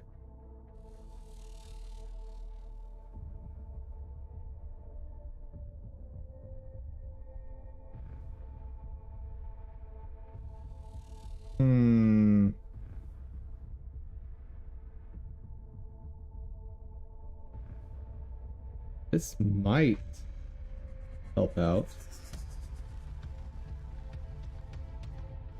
Let's try it.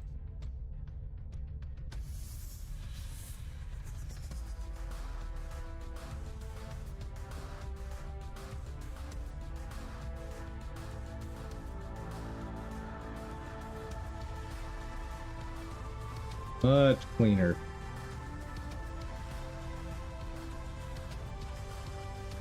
So much cleaner. That was great.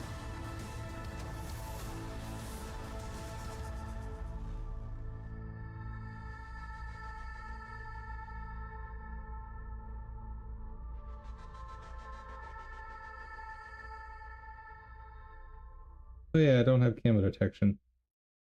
That's a problem.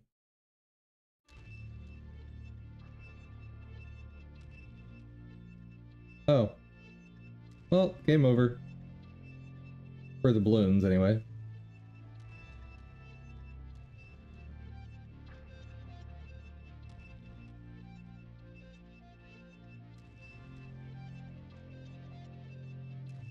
Pretty sure none of that'll get through. Okay, let's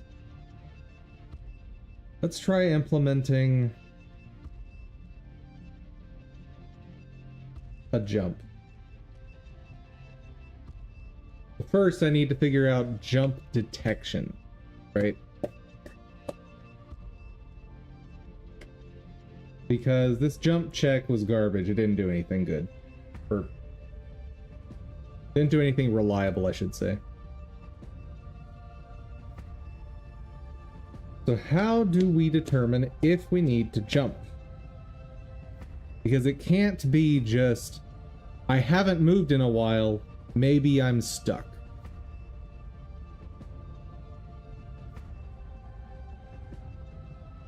And it can't be reliant on it shouldn't be reliant on neighboring enemies.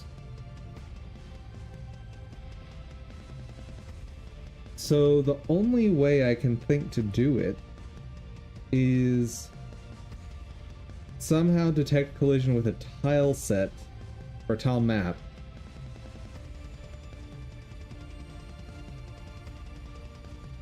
And then figure out from there where to jump.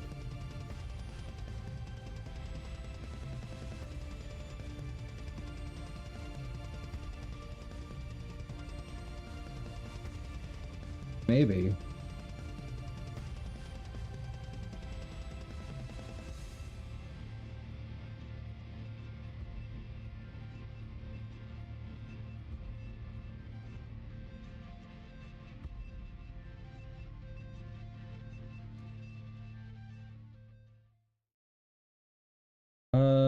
Game dev. Detect if character is stuck. That is they're stuck. Not sure, but I'd say the player has a non-zero input vector without any actual velocity for a certain period of time. Well, that's not going to be. Character movement system, which uses enums to control whether the character is walking on ground or in a falling state. The way that done is through a function, raycast line trace below the character.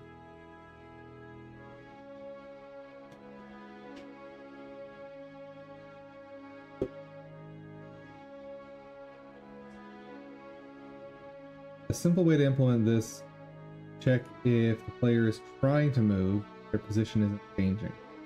Also, if you already have AI pathfinding in the game for enemies or something like that, you could always use that to see if the AI could find a way out of their current spot.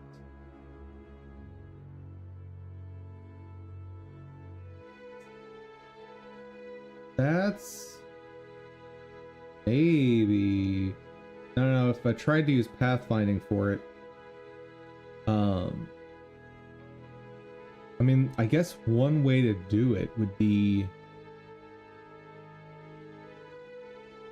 having single branch pathfinding. That's gonna be still super inexpensive, or super expensive. Super inefficient is what I was caught in between inefficient and expensive, and came out inexpensive.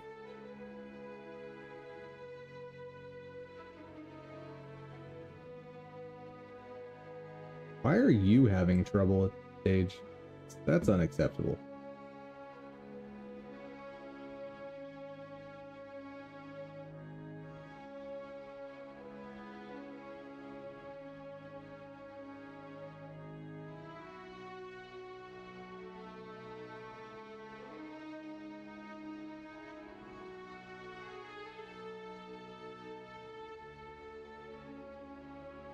Guess I'll throw an alchemist over there.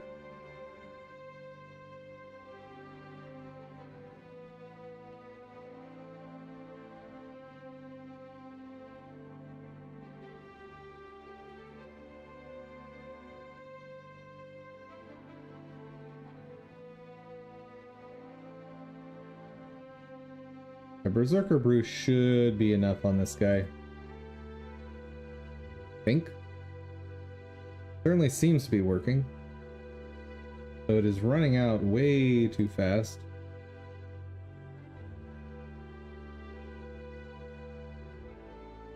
That's why you need the stronger stimulant. Just to get some extra experience, let's throw this up there.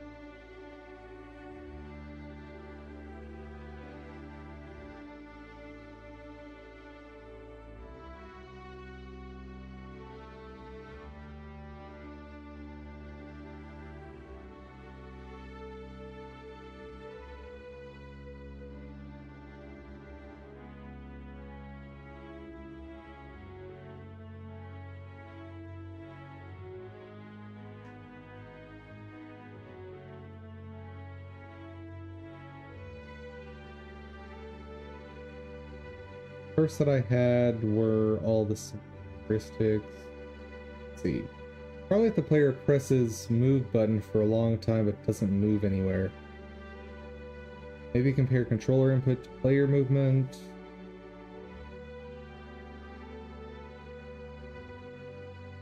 I assumption reading this that OP was referring to player getting stuck in a puzzle game and receiving a hint. In Elden Ring, it just kills you like you've taken fall damage. That's not detection. Why are you... This stage is done with natural language AI processing? Oh. Joke. Okay. Should have skipped down to the sarcasm tag. Excuse me? Went all the way to 79. Okay. Restart. Here.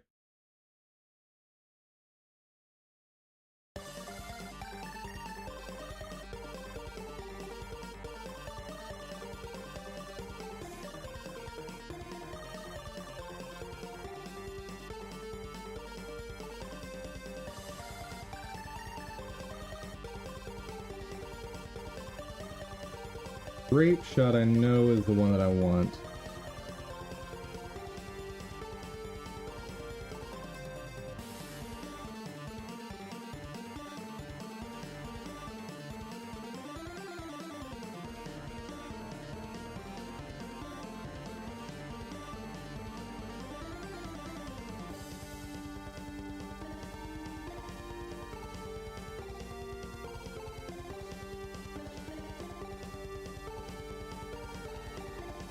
Let's do this.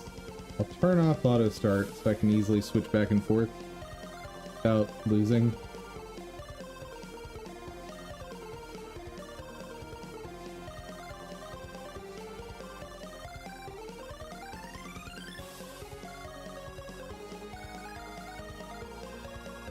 Yeah, should not be any. First I'm using a time-based method. Have a variable that indicates the player can move. Yeah, I guess I'm not looking for stuck necessarily.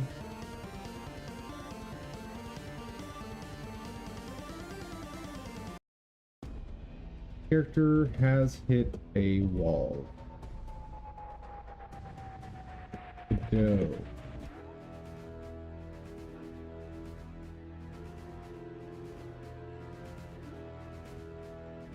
If you're using move and slide, there's a function is on wall, which tells you if the most recent move and slide hit a wall.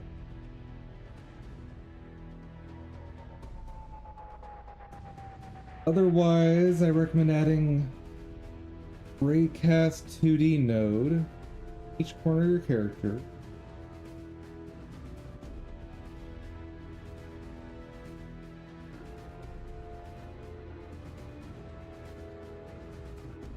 I'm using if is on wall print wall and it never prints. Maybe it has something to do with the fact that I'm using tiles with collision as walls. Or maybe because I'm using move and slide with snap.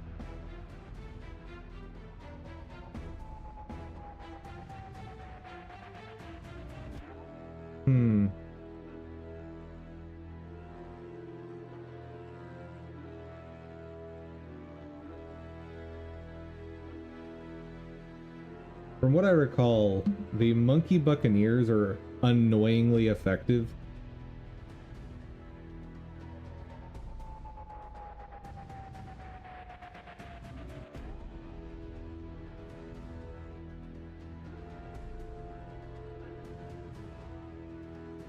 Because they're cheap, they can take out lead and camo, and very, very powerful.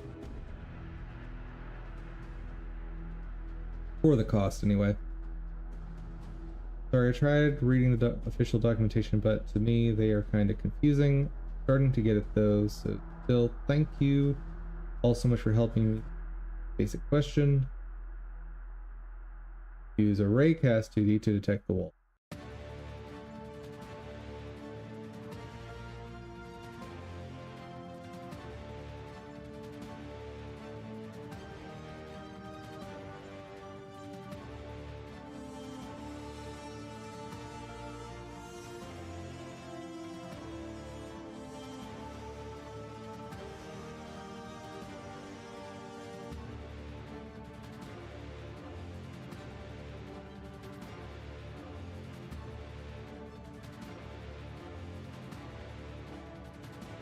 So, I'm not loving any of these solutions.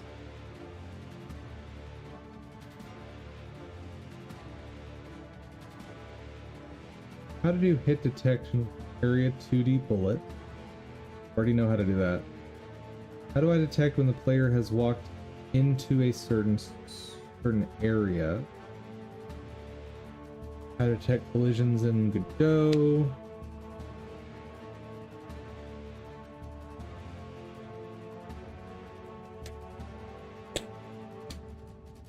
Suppose one option I have is I can grab the object being collided with, determine if that is a wall. I think that might be a good solution.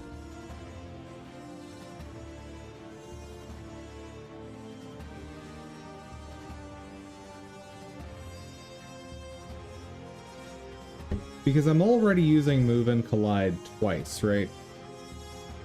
And so an option is if I've hit a wall, then let the jump code take over. Because I'm pretty sure in the collision data, I can grab the thing that I've collided with.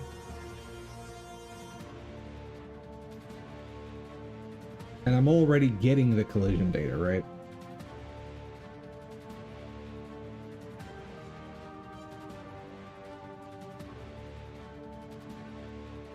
The trick is going to be now figuring out how far. Let's fix that. Boop, bop, beep. How far to have the character jump? Because I can't use something like a binary search.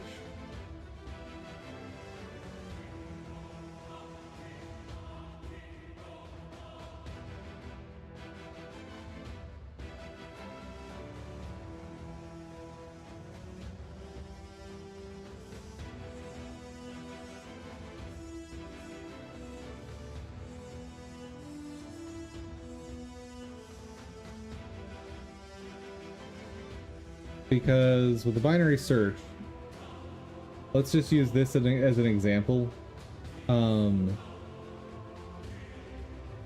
Let's say I have a character like here, right? If I do a certain fixed range, let's say for whatever reason I land here. and then I double it, and then I accidentally land on this path, and then I try doubling it again, well then the binary search is gonna then go boop, boop, boop, boop, boop, boop, boop, boop, right? So it'll have the character then jump over this path if I do a binary search.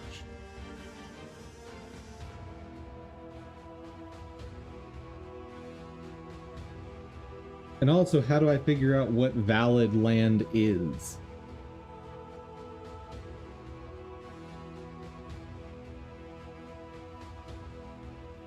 Maybe I need to design something like a raycast, but it's my own.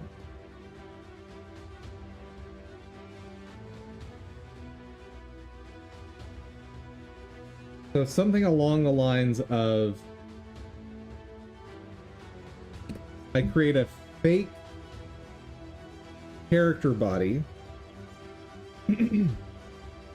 have that fake character body attempt the jump, right?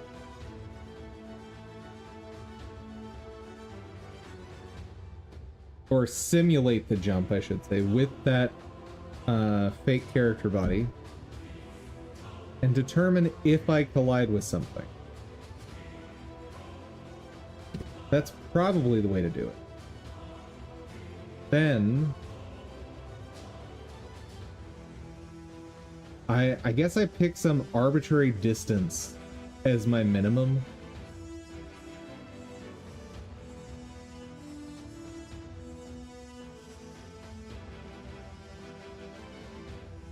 Yeah, that... So the issue doing that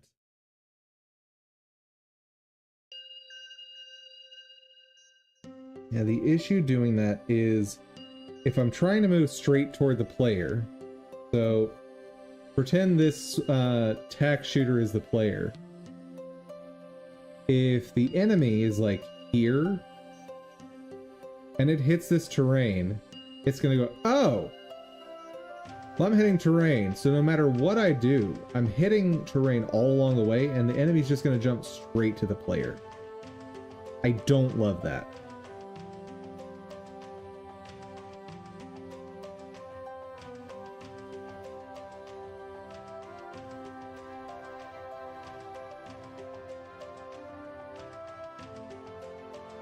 Okay.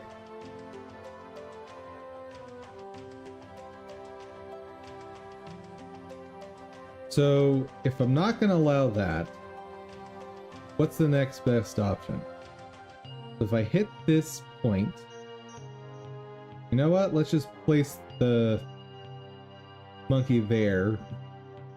I love how I'm now leveraging balloons to explain the game dev process that I'm going through. So what could I do here? So straight line detection is the cheapest, but that's going to result in a jump straight there. Garbage, right?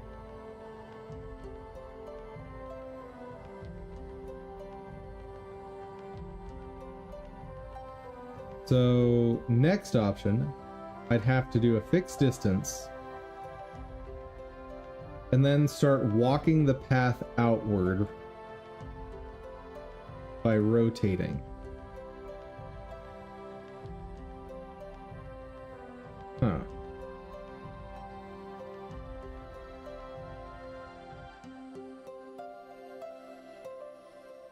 I don't know about that. Because that's starting to get more and more expensive, right?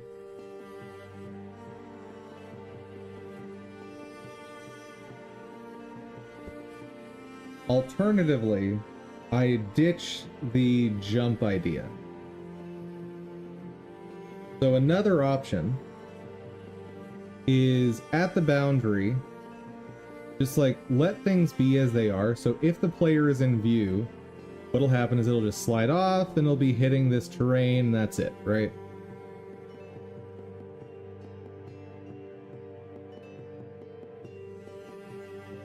It'll be quirky. Okay, and the next step would be, okay, let's say the player over here moves off screen, and then just let the character here move through the terrain, right? Then let's say the player comes back on screen when the enemy reaches here. We enable collision and it just goes whoop. And essentially you'd have the detection radius for that be a bit off screen. That way, by the time the player actually sees it, the enemy has popped over here, and like from their perspective, the enemy was able to get from this side to this side somehow. It's a mystery, right?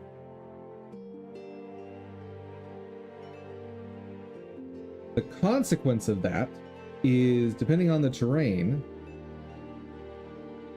the enemy can get stuck and the player is at no risk from the enemy.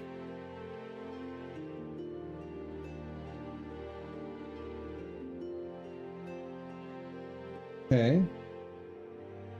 So let me just start documenting my potential solutions here. Solutions to handle enemy navigation of terrain.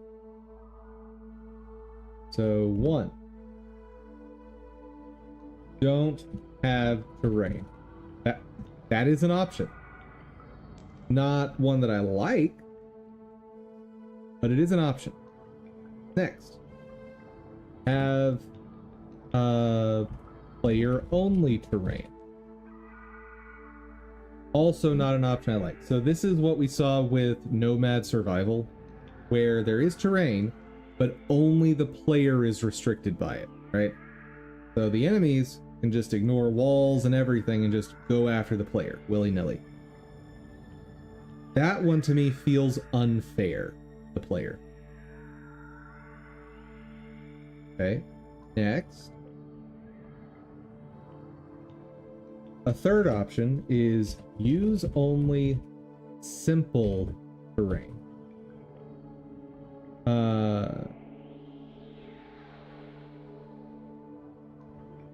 Closed shapes, no pockets to get trapped. So the idea here would be, let's get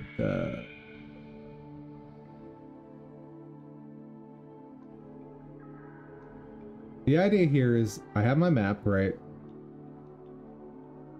And instead of having arbitrary geometry, right? So like if I have this, the players here and enemies here. If I have a complex shape like this, the enemy gets in here and is stuck, right? Alternatively, if I make sure everything is a simple and rounded shape,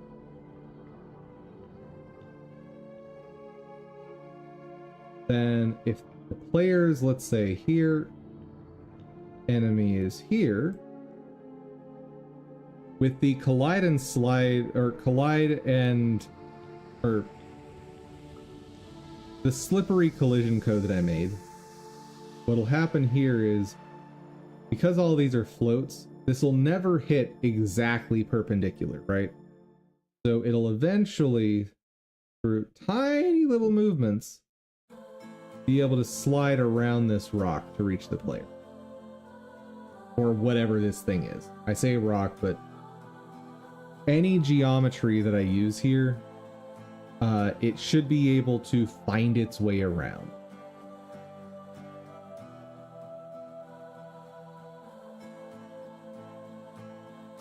Okay. Next option. Allow enemies to ignore terrain while off camera.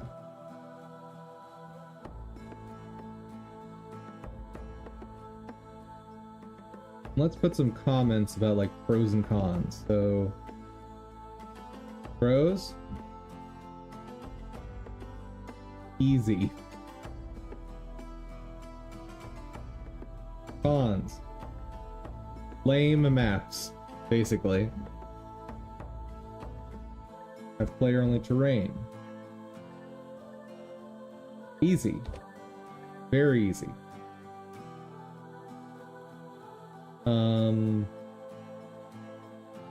Quality looking maps. Enemies can cheat.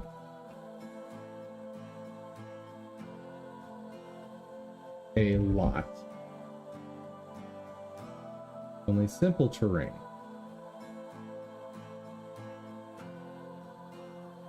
Harder, but not crazy.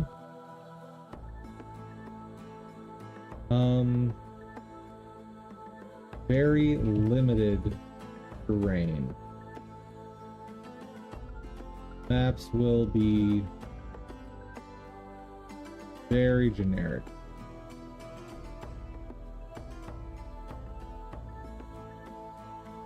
But they're not just entirely lame if I do that tactic. Okay. Next option. Wait, that's not... Put that in the wrong spot.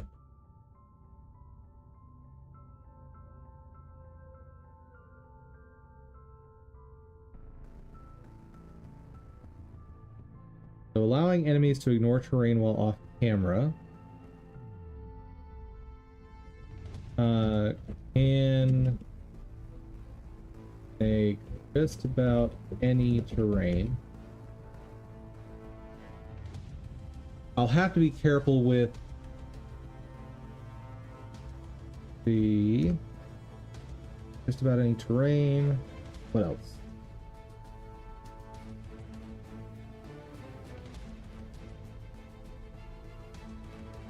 Feels more natural than above solutions.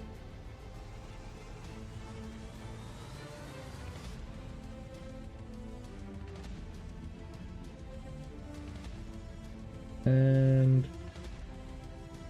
problems. Enemies can be trapped and exploited. And maybe I'm okay with some of these trade-offs, right?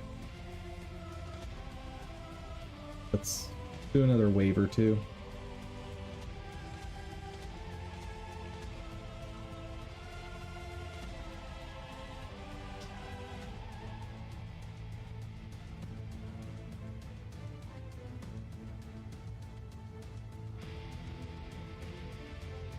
Ring of Fire would be pretty good.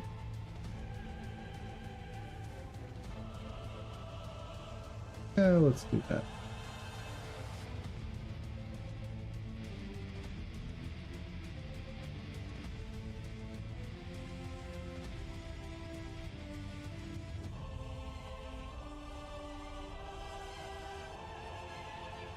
Oh yeah, cannons.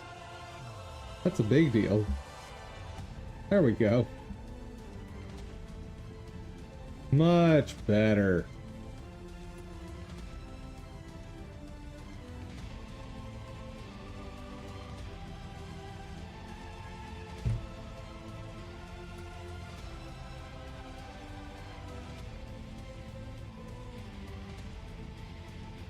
C.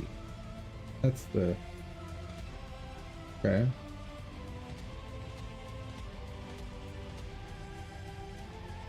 This spot should be okay.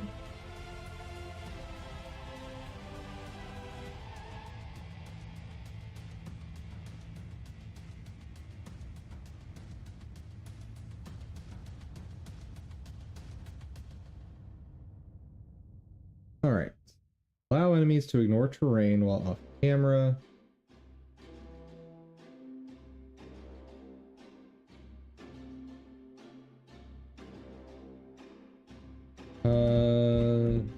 Still cheap computation.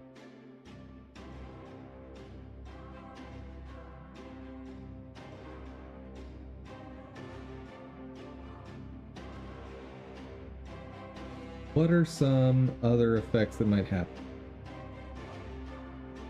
If you have multiple enemies trapped together, you could end up with some collision awkwardness and end up with the characters like bouncing around. That would not be great.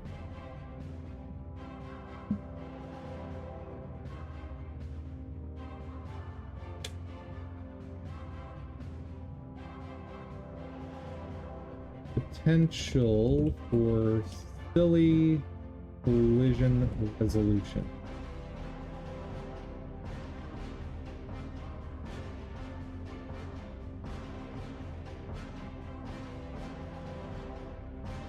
Okay. Then straight line jumps.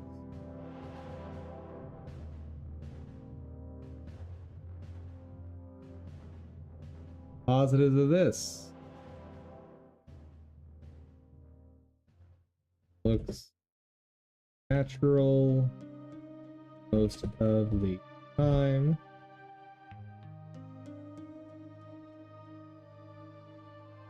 Straight line jumps. Potential for very long, awkward jumps.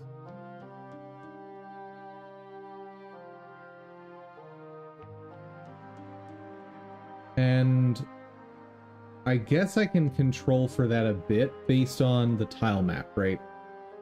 So as long as I don't have super long stretches like that,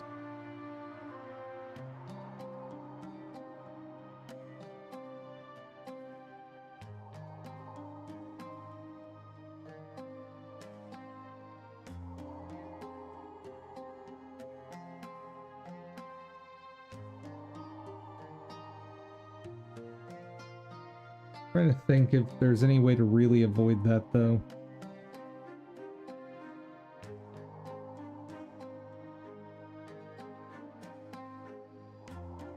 And let's go ahead and put the solution of intelligent landing spot detection.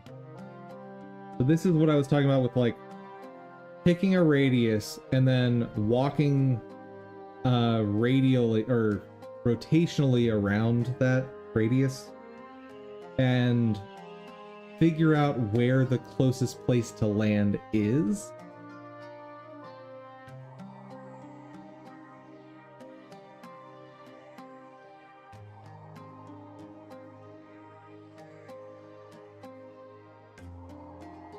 The issue with this approach is the cost computationally.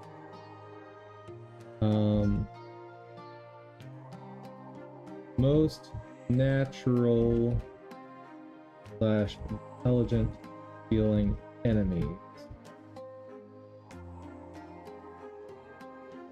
can use any terrain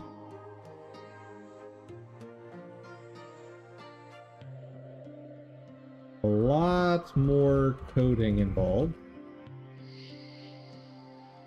way more expensive, or way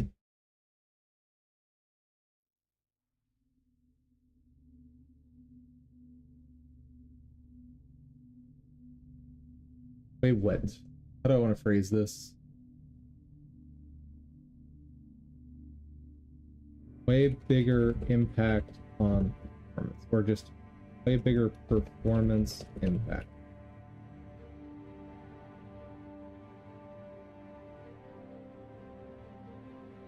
And what I could actually do in this case is say, okay, here is the maximum amount of terrain that an enemy might need to cross, and start searching there. So my thought process here is get some more complex terrain going. So you got, whoa, right? Our terrain. Enemy is here. player is, let's say, here. So I'd have some fixed distance, or the enemy gets to here, trying to go after the player, right? So we're at this point on the wall. We pick some fixed distance.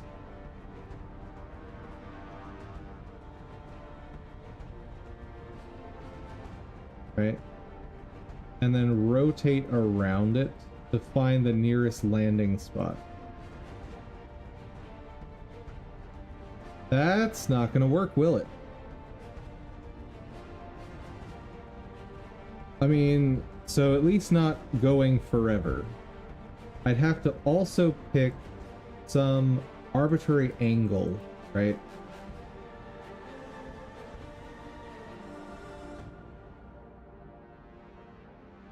Yeah, I'd have to pick some arbitrary angle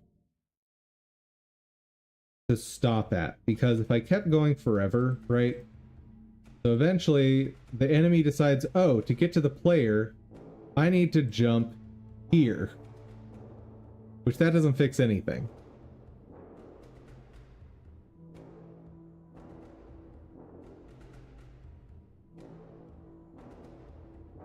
And it occurs to me, part of what I definitely would need to do in any of the edge detection stuff, and let me make a note of that, this.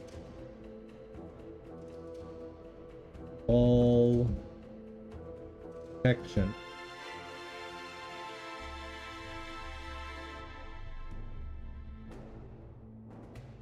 Need to use a combination of all of collision data and movement. Because if I just use the collision data, what'll end up happening is clear that.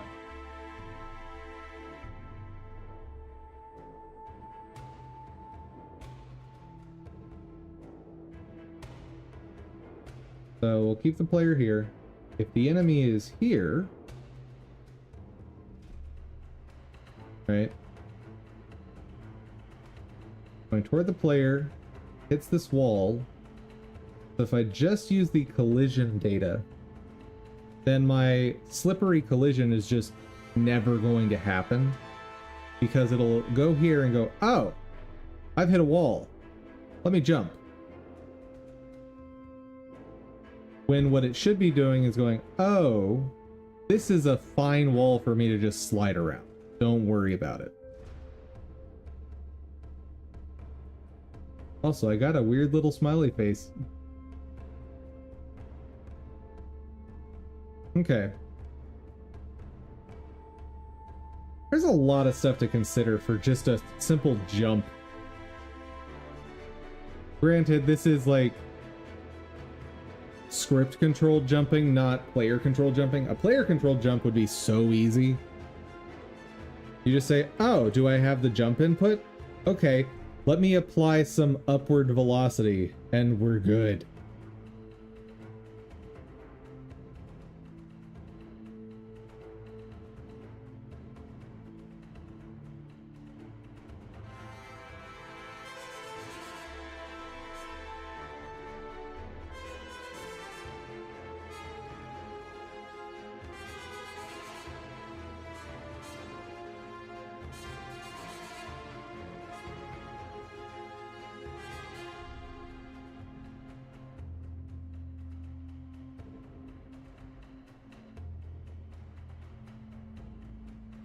What else? What else do I need to consider for these jumps and the terrain and all that fun business?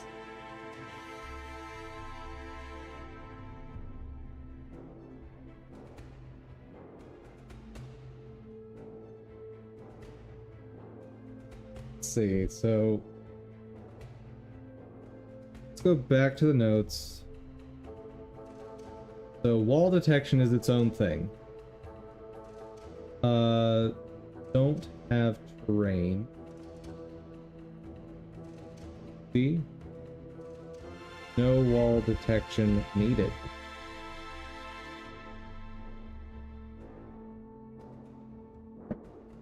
player only terrain. Same advantage applies here.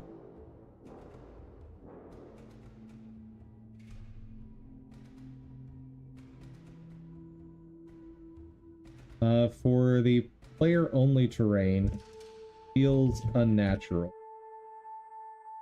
Like, why should the enemies not be restricted by the same laws of physics that restrict the player?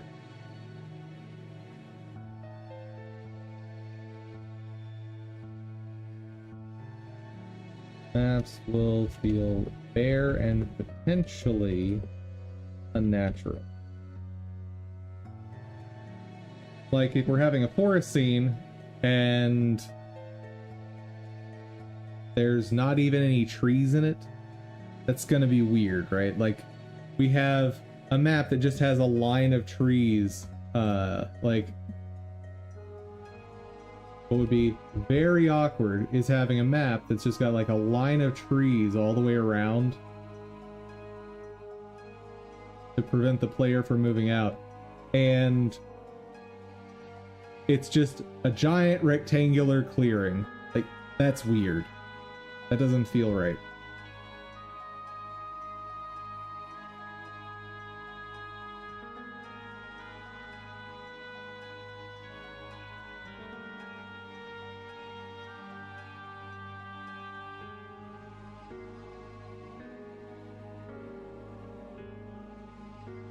See, have player only terrain. Kind of outlined that one. It's only simple terrain, harder but not crazy. Very limited terrain. Maps will be very generic. Yeah, so another factor here with the generic, to explain what I mean by that. Imagine you're trying to make the forest we're talking about. Well, simple terrain for something like a forest is easy. Like, for example, if I just have trees, right, I can give them circular geometry and it'll look fine. However, if on another tile set I want to have something like dungeon walls, right?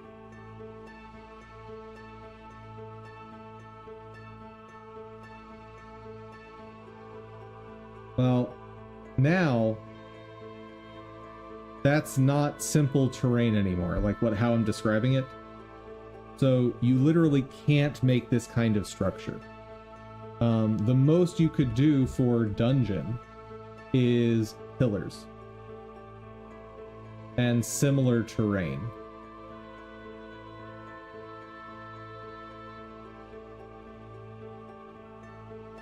I'm trying to depict like fading here because I'm not about to start drawing alpha.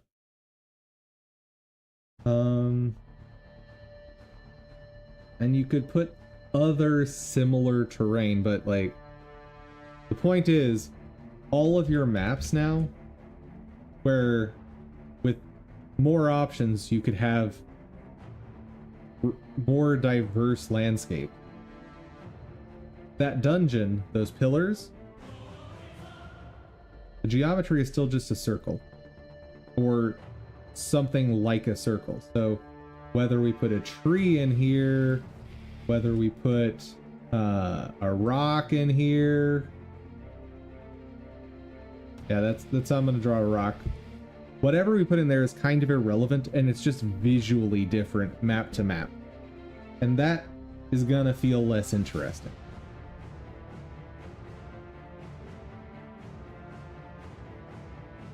Like, we could put the rocks in different places, but that's not really interesting, is it?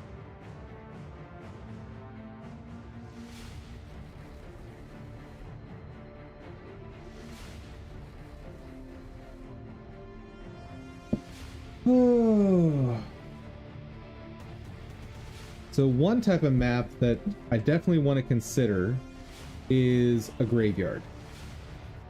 Okay, so let's say we got the player out here. That's way too big for what I'm trying to depict. Okay. let's say we've got graveyard fence. We've got little gravestones,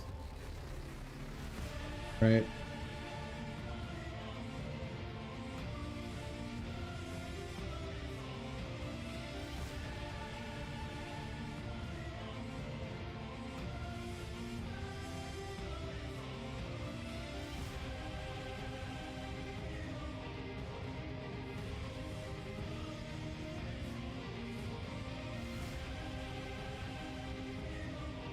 One more, just to make sure the visual is clear.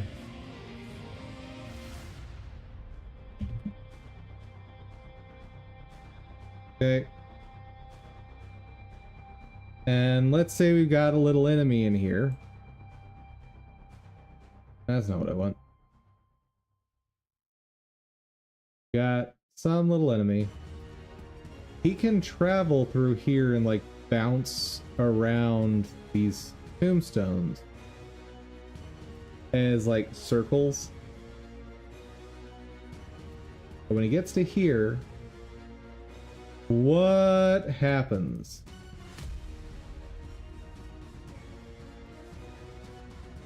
So I think what I want to outline in each of these cases is what happens in the case of a wall, right?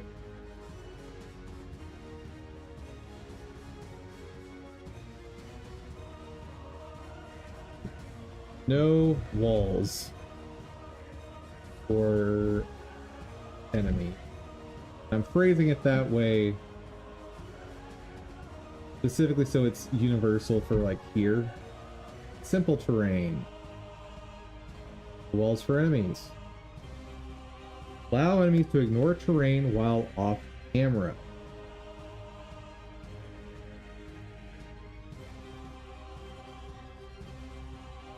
Walls are allowed.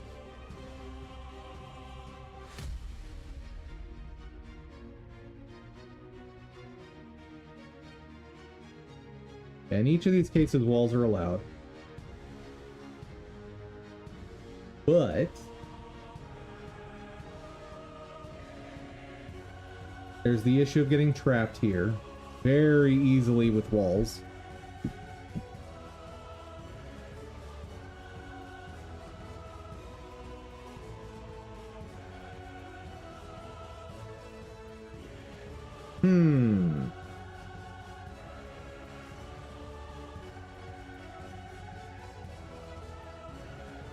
So actually, I don't want to allow jumping, do I? Because ignoring this situation, we go back to the dungeon map, right?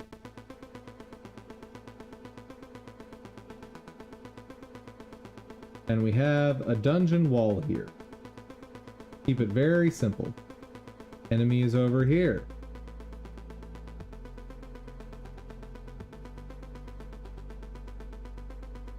Enemy tries to approach the player. If I allow jumping the way I'm currently planning it, this would allow the enemy to jump through the wall, which is going to look absolutely ridiculous, right?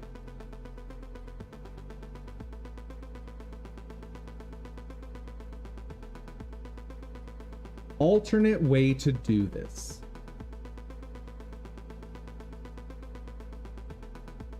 What if every enemy I require to have an organic spawn-in animation? And in order to get over a wall like this,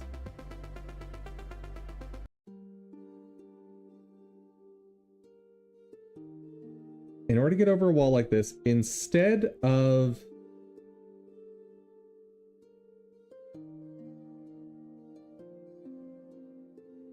and this could actually simplify another part. Sorry, let me finish that thought. So instead of doing a jump, take the example of the skeleton, right? What if for the skeleton, go into the animation player.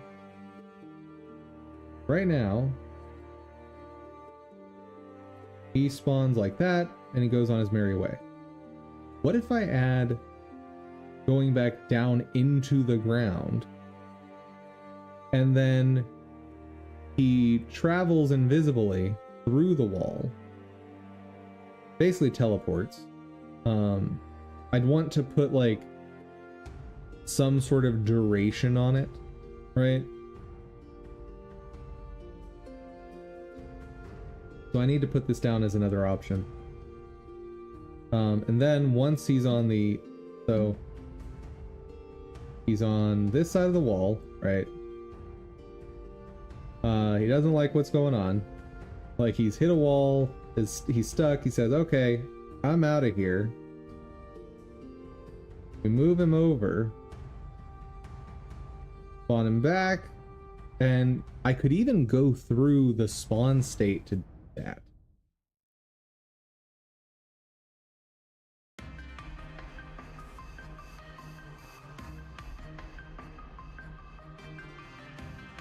And that would have the added benefit of resolving the awkward collisions, because awkward collisions are going to happen while the enemy's underground. Now, any enemy he like spawns underneath of is gonna get pushed around. I think that'll be a minimal enough effect.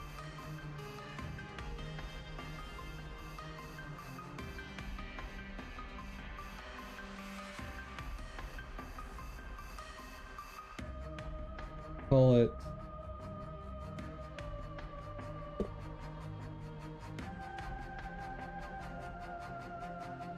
jump alternative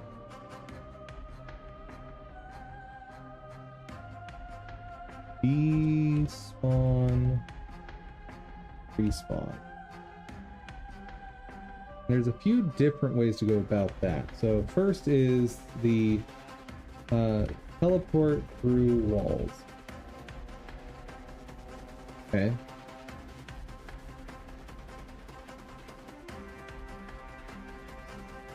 Advantage. Enemies are always accounted. None fear. Okay. Negative. Have to calculate the movement.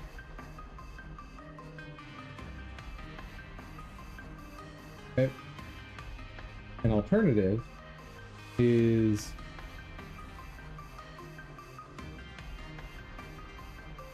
literally despawn the enemy.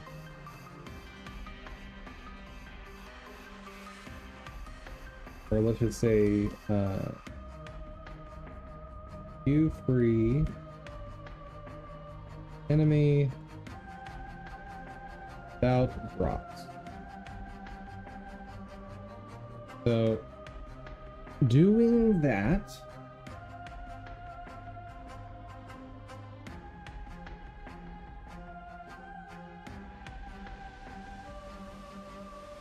is super easy, but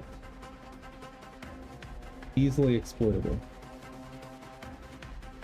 So, for example, if you have a wall that an enemy is stuck behind, you run the despawn code, it disappears, and that's now an enemy that the player doesn't have to worry about.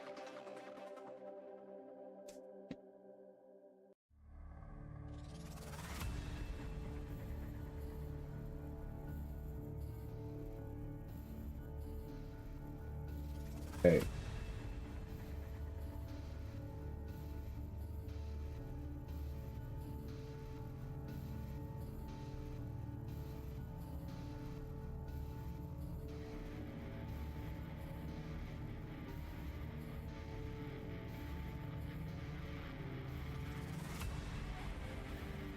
There's a whole bunch of tweaking I can do with the teleport through walls method. I kind of like where this is going, because as long as there's a reasonable spawn in animation, there's a lot I can do there. So, example. If I have a bird, draw a little seagull. If it hits the wall, right, then all I do visually is say, okay, you fly away, right? And then when I calculate the amount of time to get over here, and honestly, based on the distance, I could probably literally use time, like a timer. Go ahead and move the enemy, like disable it once the fly out animation is done. Set its position here. And then go back through the spawn state to have it fly back in. And then collision takes effect per usual. That's kind of an interesting to do that. And the alternative for the not zombie, but skeleton is it burrows. For something like a slime, it would be a burrowing effect. It would like dissolve into the ground, reincorporate back over here. That's a pretty cheap computation. The added nicety, it's equivalent to the straight line jump. It's equivalent to the straight line jump in terms of complexity. But it doesn't have all the pitfalls of looking really weird in certain cases.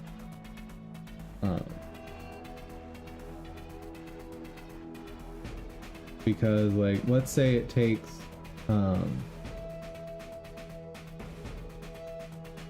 some time T to get through that. If we have some longer wall segment, right? And we have some enemy over here. Wall. It needs to get through this long distance before it can respawn over here, right? And so for that, we would just say take something like 5 times t second to get over there.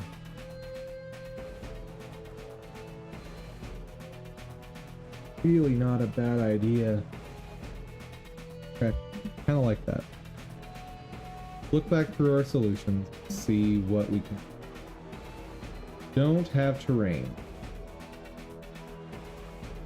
I don't like that. That feels cheap. Have player only terrain. Also do not like that.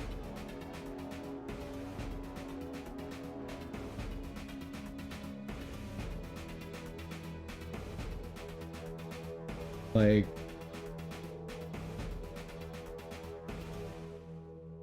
the enemies can cheat thing. I want to avoid that if at all possible. I think that's just good design to not have the enemies cheat the play.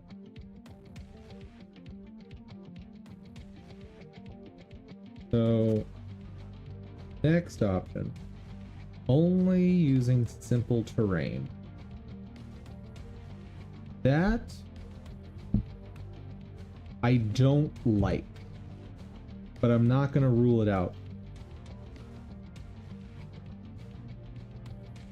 Allow enemies to ignore terrain while off camp.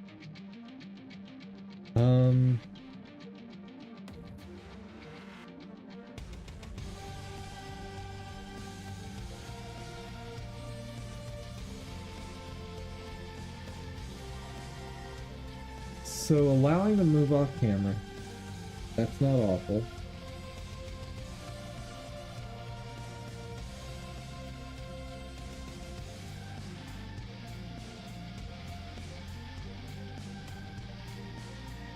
And the thing that I want to keep in mind with each of these, I could do jumping on any of these, or I could do the despawn and respawn.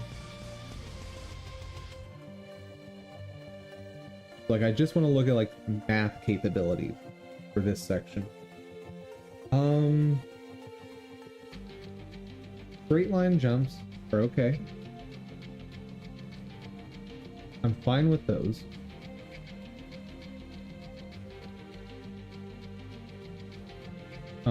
And the potentially very long, awkward jumps, that's solved by the despawn, respawn solution. Let's go ahead and put stars on any of the negatives that are resolved by, I'll put DR, despawn, respawn. That's solved by that. Allow enemies to ignore terrain while off camera. Enemies can be trapped and exploited.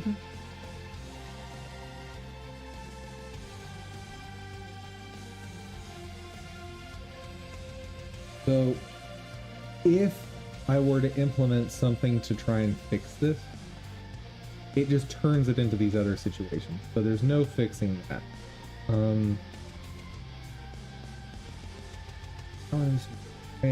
So the resolution is when the player comes back on screen, the enemies could potentially all be overlapping, and so they like have to bubble out from each other.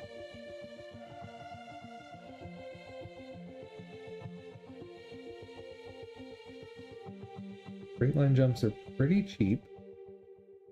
Don't think there's a massive amount of development time, especially because I'm just reusing the spawn animations.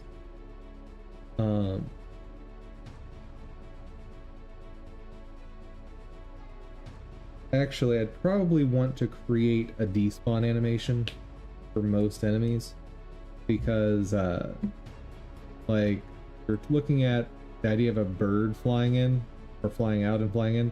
If I just reverse the animation, that's not gonna look right, right? I would have to come up with a custom animation for most enemies for that. Maybe not even most, but probably quite a few would have to have multiple.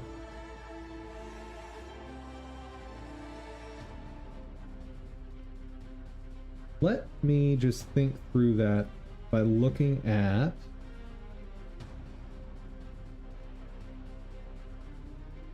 these characters. So what kinds of teleports could I design for different enemies?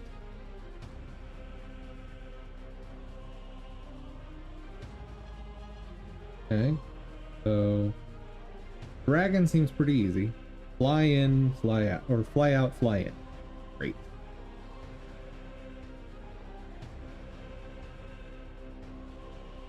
Skeletons, I'd want to build in some kind of burrowing.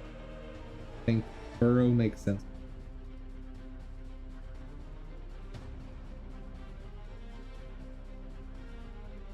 What would an armored bear do to teleport? The most obvious one is to have a like super jump effect, so they just jump off screen and land back on screen. Anything that flies, those are easy.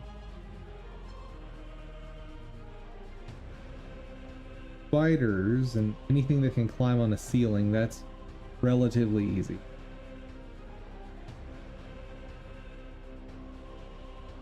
You would just have them animation where they like shoot a web upward and then bring themselves upward until they fade out. That's solvable.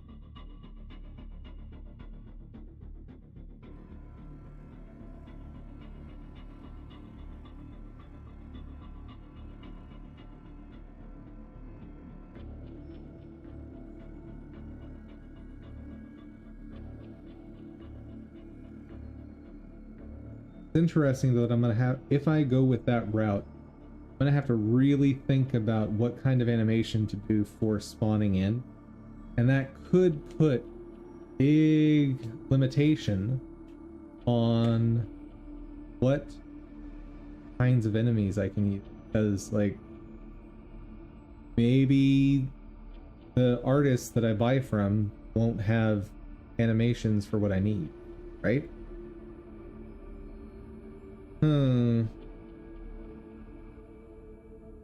Okay. Made a note of this.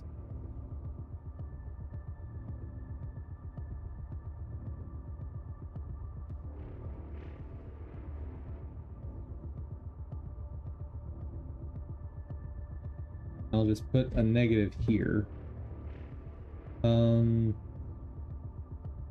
May limit what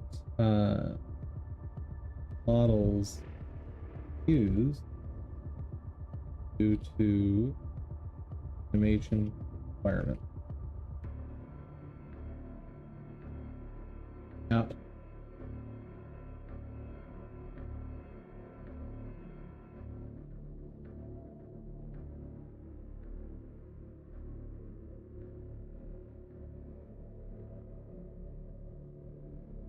so the despawn respawn also could be applied to allow enemies to ignore terrain while off camera.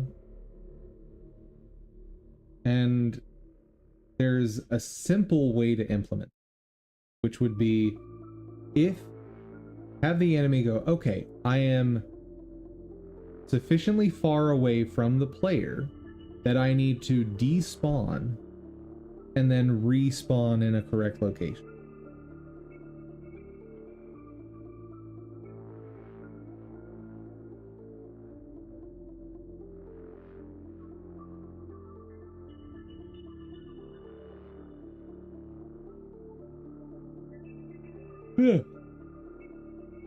But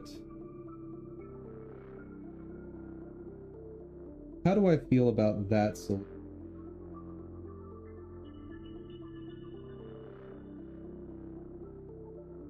Pop some balloons while I consider.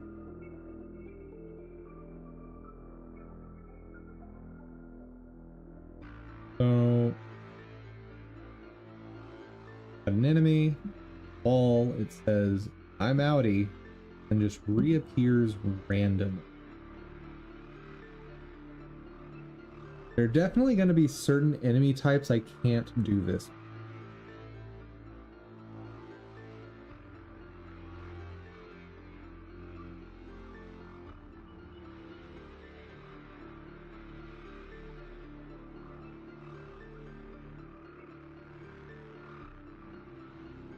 Right?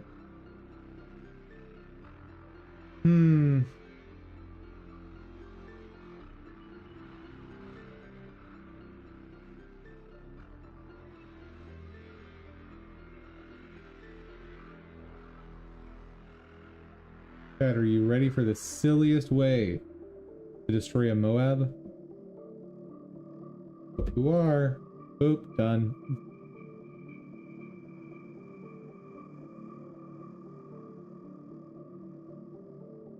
And if I can get Pirate Lord in time, he'll be able to hook larger Moabs and multiple at once.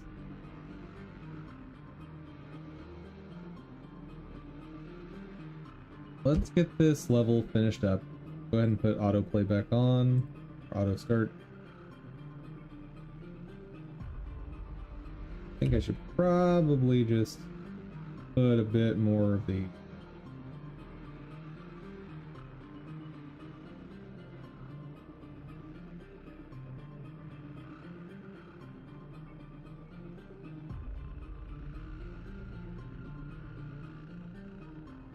okay.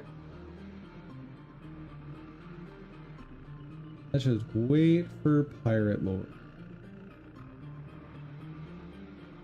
How are we doing on It's Awake?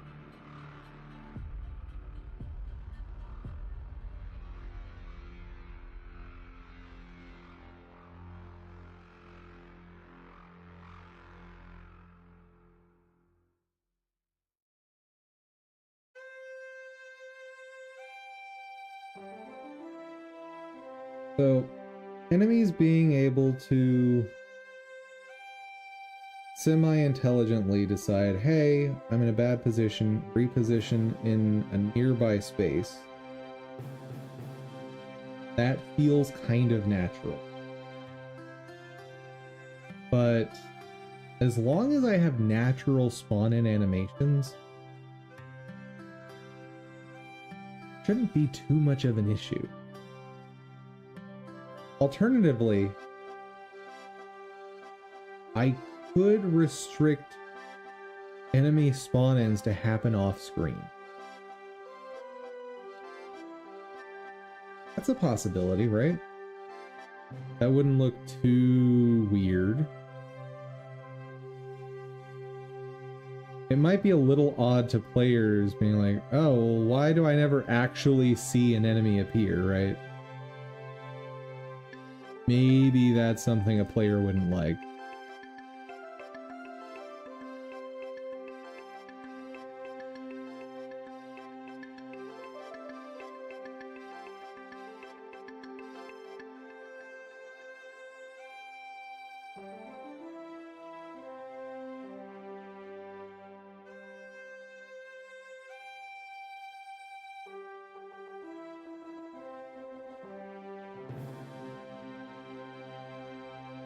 Getting that Pirate Lord anytime soon?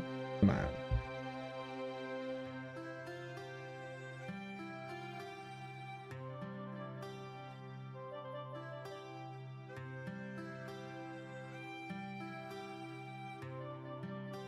Honestly, not much risk just with these four. Kind of awesome.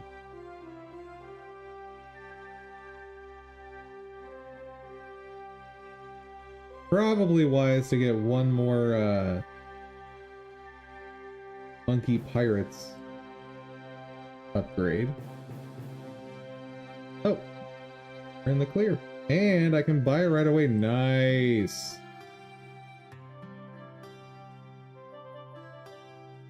And big one's gone.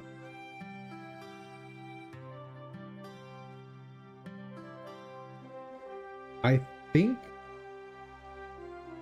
Pirate Lord might be the most effective for cheapest. I suppose it depends on how it compares to the crossbow master. His crossbow master is cheaper, but I don't know that crossbow master can handle these waves. I mean, obviously it handles this wave, but I'll be curious to see if this guy can get up to 80. It's not a one-to-one test because I've got these other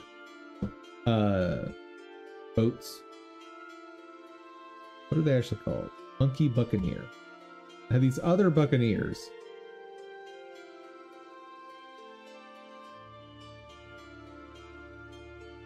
But I don't necessarily feel like the Pirate Lord is struggling, even if he didn't have other towers with him.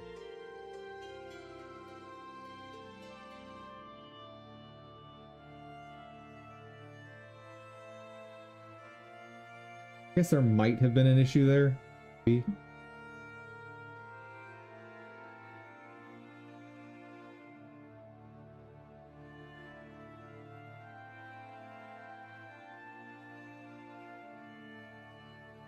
Let's see if he can handle this one without... Oh, never mind. That was very easy.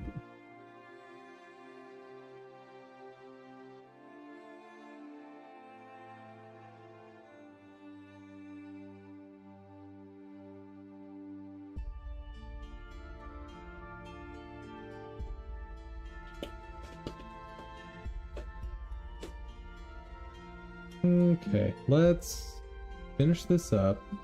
Ideally, pretty soon. Oh, I guess I can start working on this. Oop. Not that it's getting much experience right now.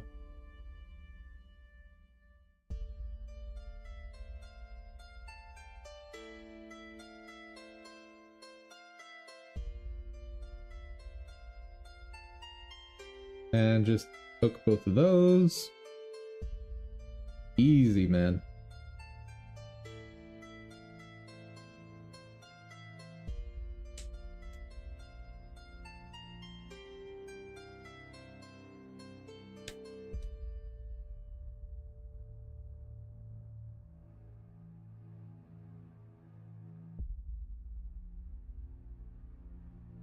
Yep, Pirate Lord too strong. End of story.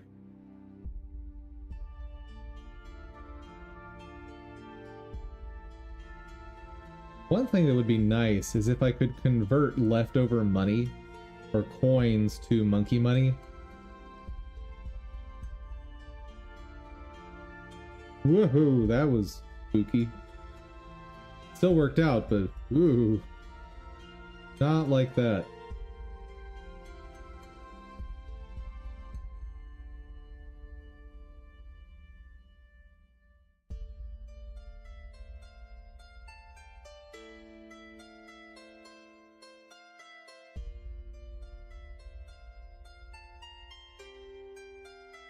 Woo.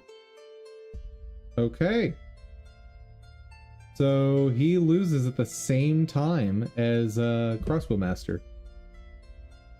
Maybe a little sooner. Good to know. I think it's safe to say if I were using both, no trouble at all.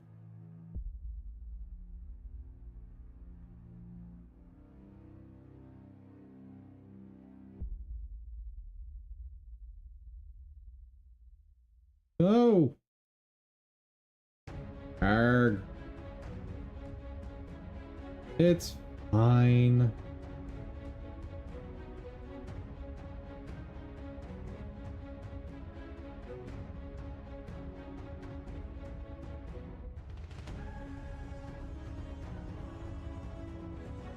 Okay, I don't want to use the hook right now because I'm trying to save it for wave 80.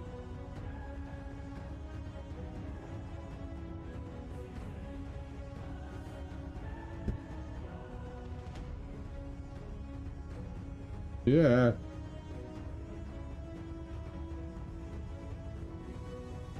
And we're done.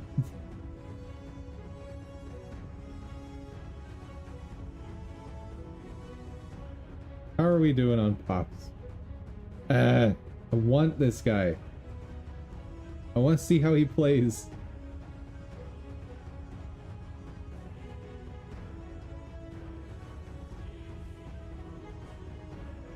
Maybe I'll set some an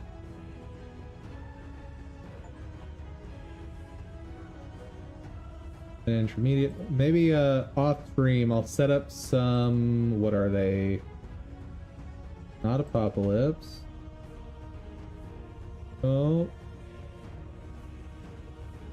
Maybe I'll set up some deflation rounds to just run while I'm not on stream. Just to passively collect pops for that. Because I am so eager to try out these new towers they added. Anyway. For now, let's try and figure out the answer on this. I think I'm happy to rule out intelligent landing spot detection. Like, we're trying to have too many enemies to want to build this.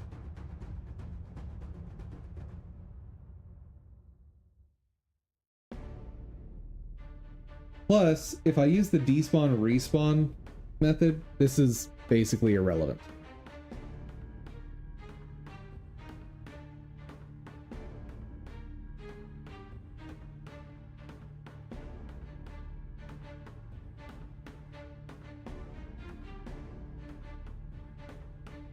I think I want straight line jumps with despawn, respawn. The only thing I don't like about it is this.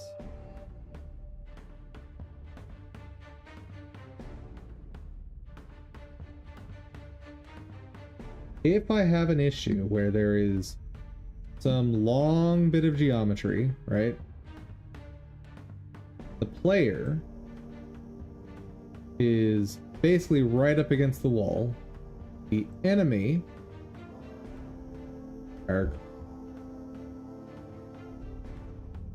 approaches this wall. Despawns. How do I want to identify that? So it's doing its despawn teleport thingamabob, and then it goes right to where the player is. So don't love that.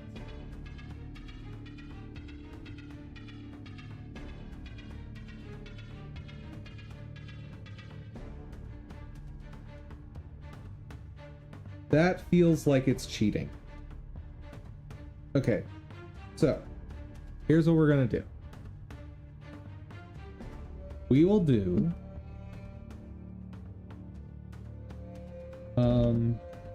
trapped enemy solution.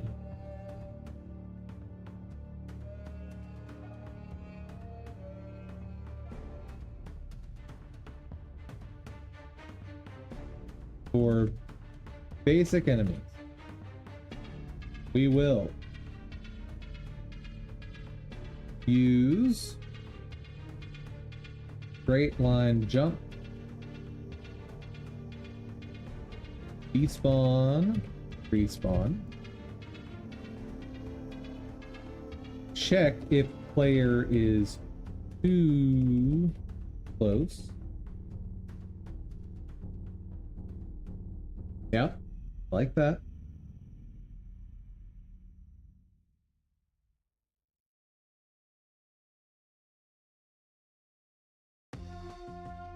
Then, if too close,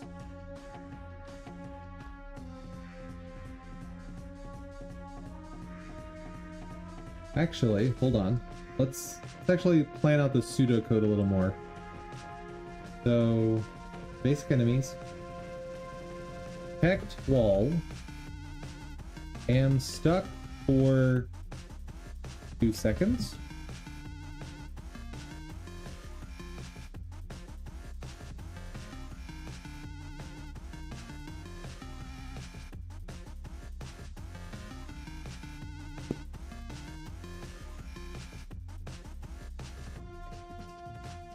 Let's see, so push up against the wall. Is there any type of orientation where this would do something weird or feel unnatural?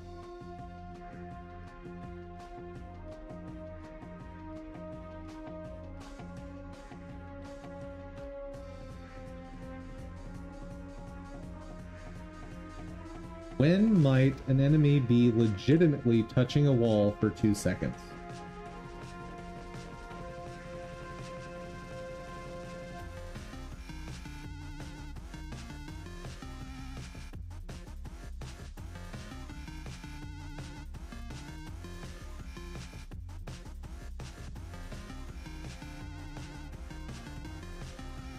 Could I have enemies that run from the player? Yes. But I wouldn't call those basic enemies anymore. The basic enemies are kind of what I'm going to limit to enemies that walk toward the player. So let's just call this walkers, because that's what I call it in code. Protect wall. Am I stuck for 2 seconds? If I'm stuck for 2 seconds, despawn.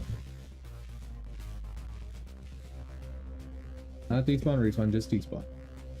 Then, detect spawn location in straight line player.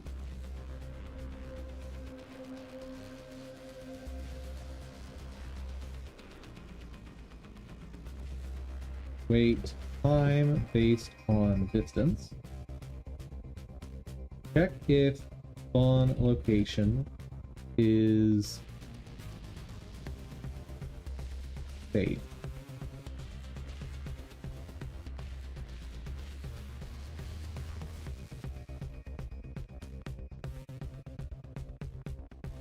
Check if spawn location is safe.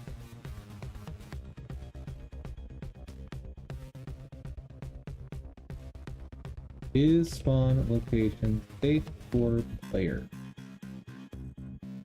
If it is,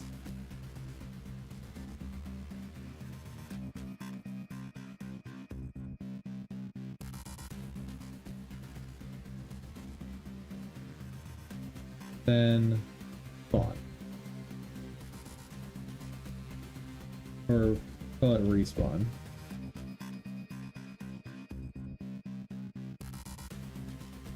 Else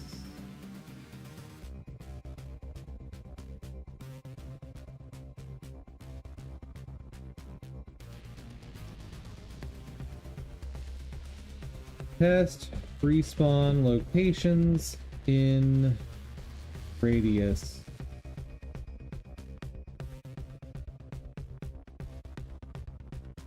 The issue you're gonna have with that is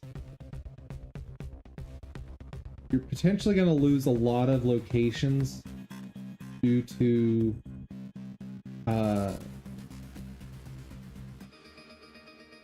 the wall you just went through, right?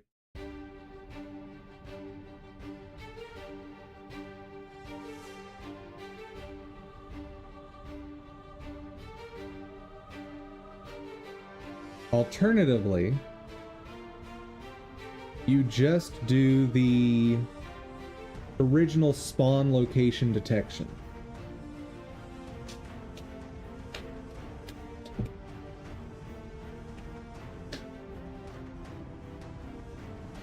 Yeah, let's not even do this.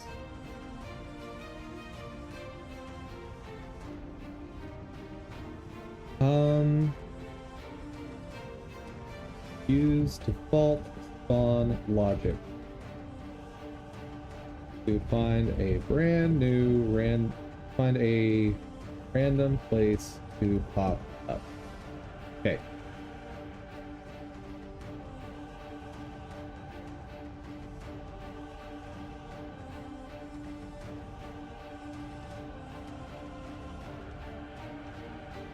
I think I'm okay with that.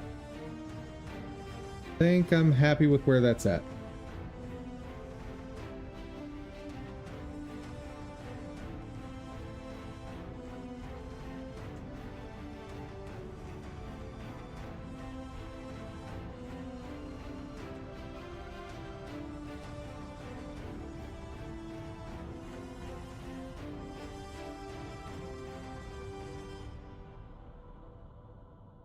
And I'll need to fine tune what this condition actually checks for, because it can't be I'm touching a wall, 2 seconds later am I touching the same wall, poof. Like that would be bad, right? Instead, it's gonna have to be something along the lines of detect wall, check every 0.5 seconds. If after 4 or 5 tests, all of them line up to say I'm contacting the same wall, then nope, that doesn't work either. Because if I'm sliding along a long wall,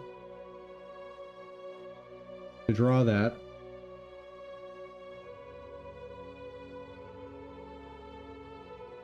if I have enemy here, the enemy tries to go at the player, hits this wall, then it does its little slidey shuffly thing all the way down. And in which case it's always going to be in contact, but its location is definitely changing. So maybe the answer is, am I in contact with wall, and has my position changed too little within that time frame?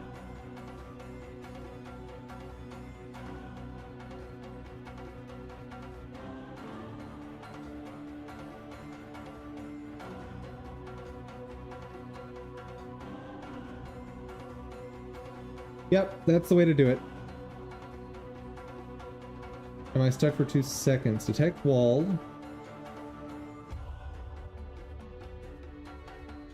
Have I not moved enough in 2 seconds and still touching wall?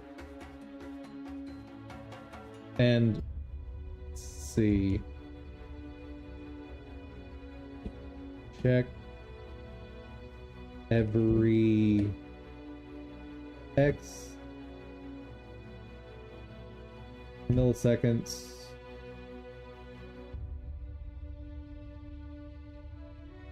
Till check every X milliseconds. Yeah, because if for whatever reason the enemy is coming in contact with the wall, leaving the wall, coming back to the wall, I don't want to hit a weird situation where it like bounces at just the right frequency to phase through walls, right?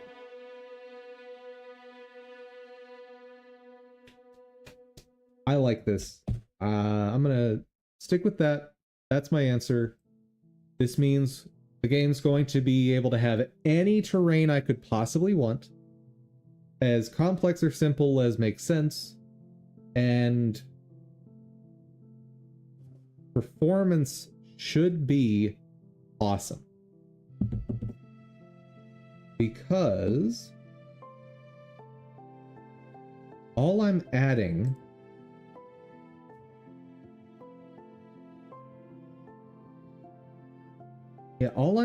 is a Boolean check.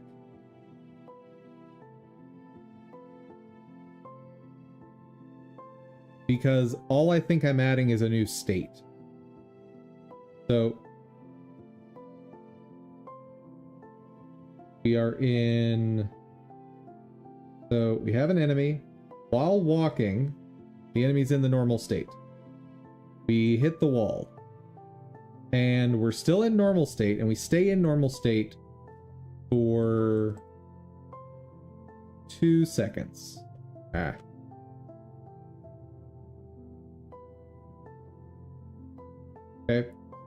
Stay in normal state for 2 seconds. After the 2 seconds, we enter, let me draw that differently. We enter some state. Call it the respawn state. Okay. During respawn state, when we hit the physics process, what happened? So this being on a timer and checking every, let's say, 500 milliseconds, that's almost perfectly safe. I'll need to store the thing collided with. Do I store that every time I collide? Because that'll be 60 times per second. Ew. I'm grabbing it anyway, 60 times per second. So throwing that collision data over into some variable that can be used in other functions, that's not any more expensive. It's going to be meaner on RAM, but the RAM for my game should be minimal anyway, so who cares? Okay, so we hit this point, we switch states. Now when we get into physics process, an enemy that's in the respawn state has nothing happening on a frame-by-frame basis, nothing happening on a tick basis. All it has going on a tick basis is... oh, that's it. Like, we calculate where we want to go, right? Calculate this location. We set a timer saying, wake me up when September ends. No. Wake me up once an amount of time that's appropriate for this distance has passed. Cool. And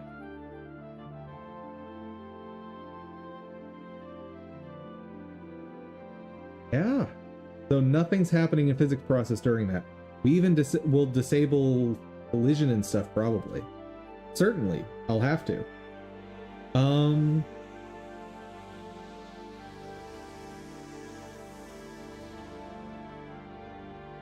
And what I may even do, just to keep things super cheap, instead of disabling collisions, I may just say, okay, your position is now up here at negative 50-50 or something like that.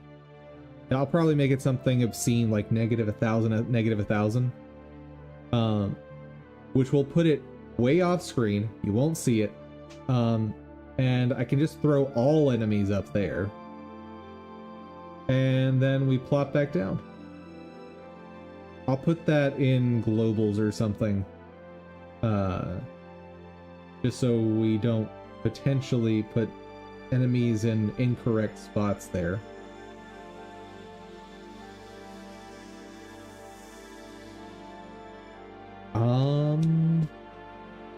Yeah, so what appears to be happening is what I drew here. What's actually happening is enemy hits there. 2 seconds pass. Enemy teleports all the way up to here. Then we wait X seconds. And then enemy teleports again to here. Or, you know, wherever we need the enemy to spawn that's appropriate.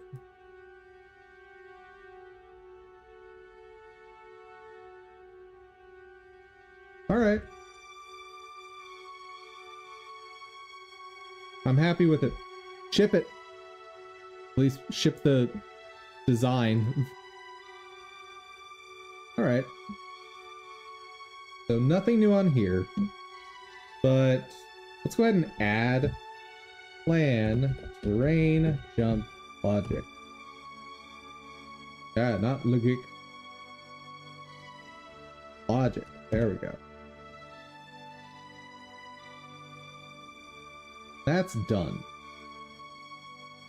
Implement terrain.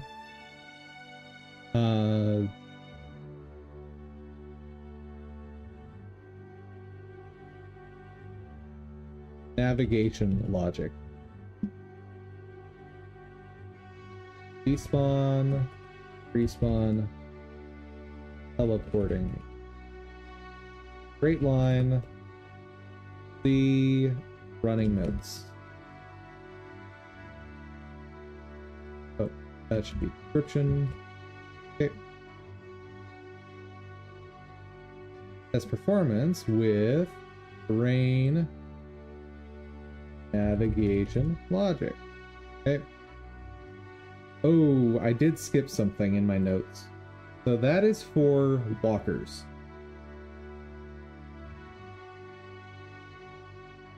For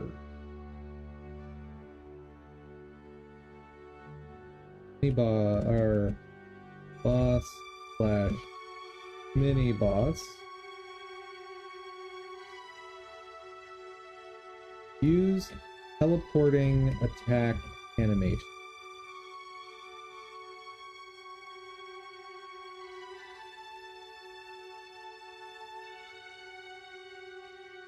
Yeah, so that means all enemies, all bosses are going to have either a ranged attack. Okay, well, let's actually put this in design notes.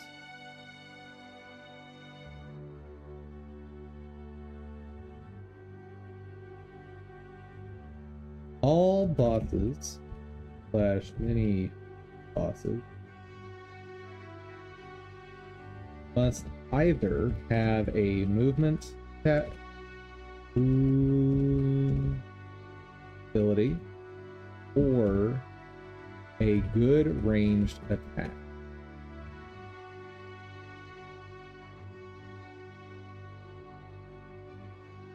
Need to prevent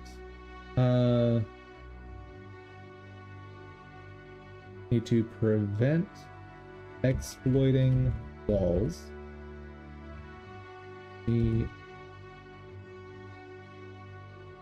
Or discourage fighting at range. Okay? So the idea here is either make it so it's the enemy can jump over walls or whatever, or give it a ranged attack that, let's say, a slow rotating laser attack. That way, if you're at a distance, you're not going to be able to dodge it, and it's going to do a lot of damage to the player. Alternatively, but like the counterbalance is it rotates slowly, so if you're up close enough to the boss, you can just walk around the boss and you're safe. I can see doing the same kind of thing with like a fire breath attack from a dragon, like this guy. He breathes fire, rotates slowly with the fire going. You get the idea.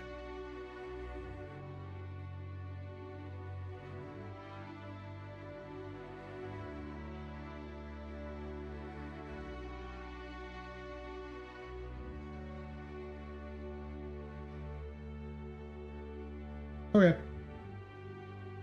On that note, we got a lot of good planning done today. Love that. I need to see what that performance is like to feel confident in this. Like, in theory, like how I've planned out the pseudocode, it should be amazingly efficient. But you never know for sure until you test it, right? Not to mention, there's probably going to be some pitfalls in this that I haven't even thought of. So, on that note, I hope you learned something. I hope you had fun. And my outro's ruined. Windows, why would you do this? Anyway, folks, hope you had fun. Hope you learned something. If you did, please consider donating at my Ko-fi. And above all, I hope y'all have a fantastic day.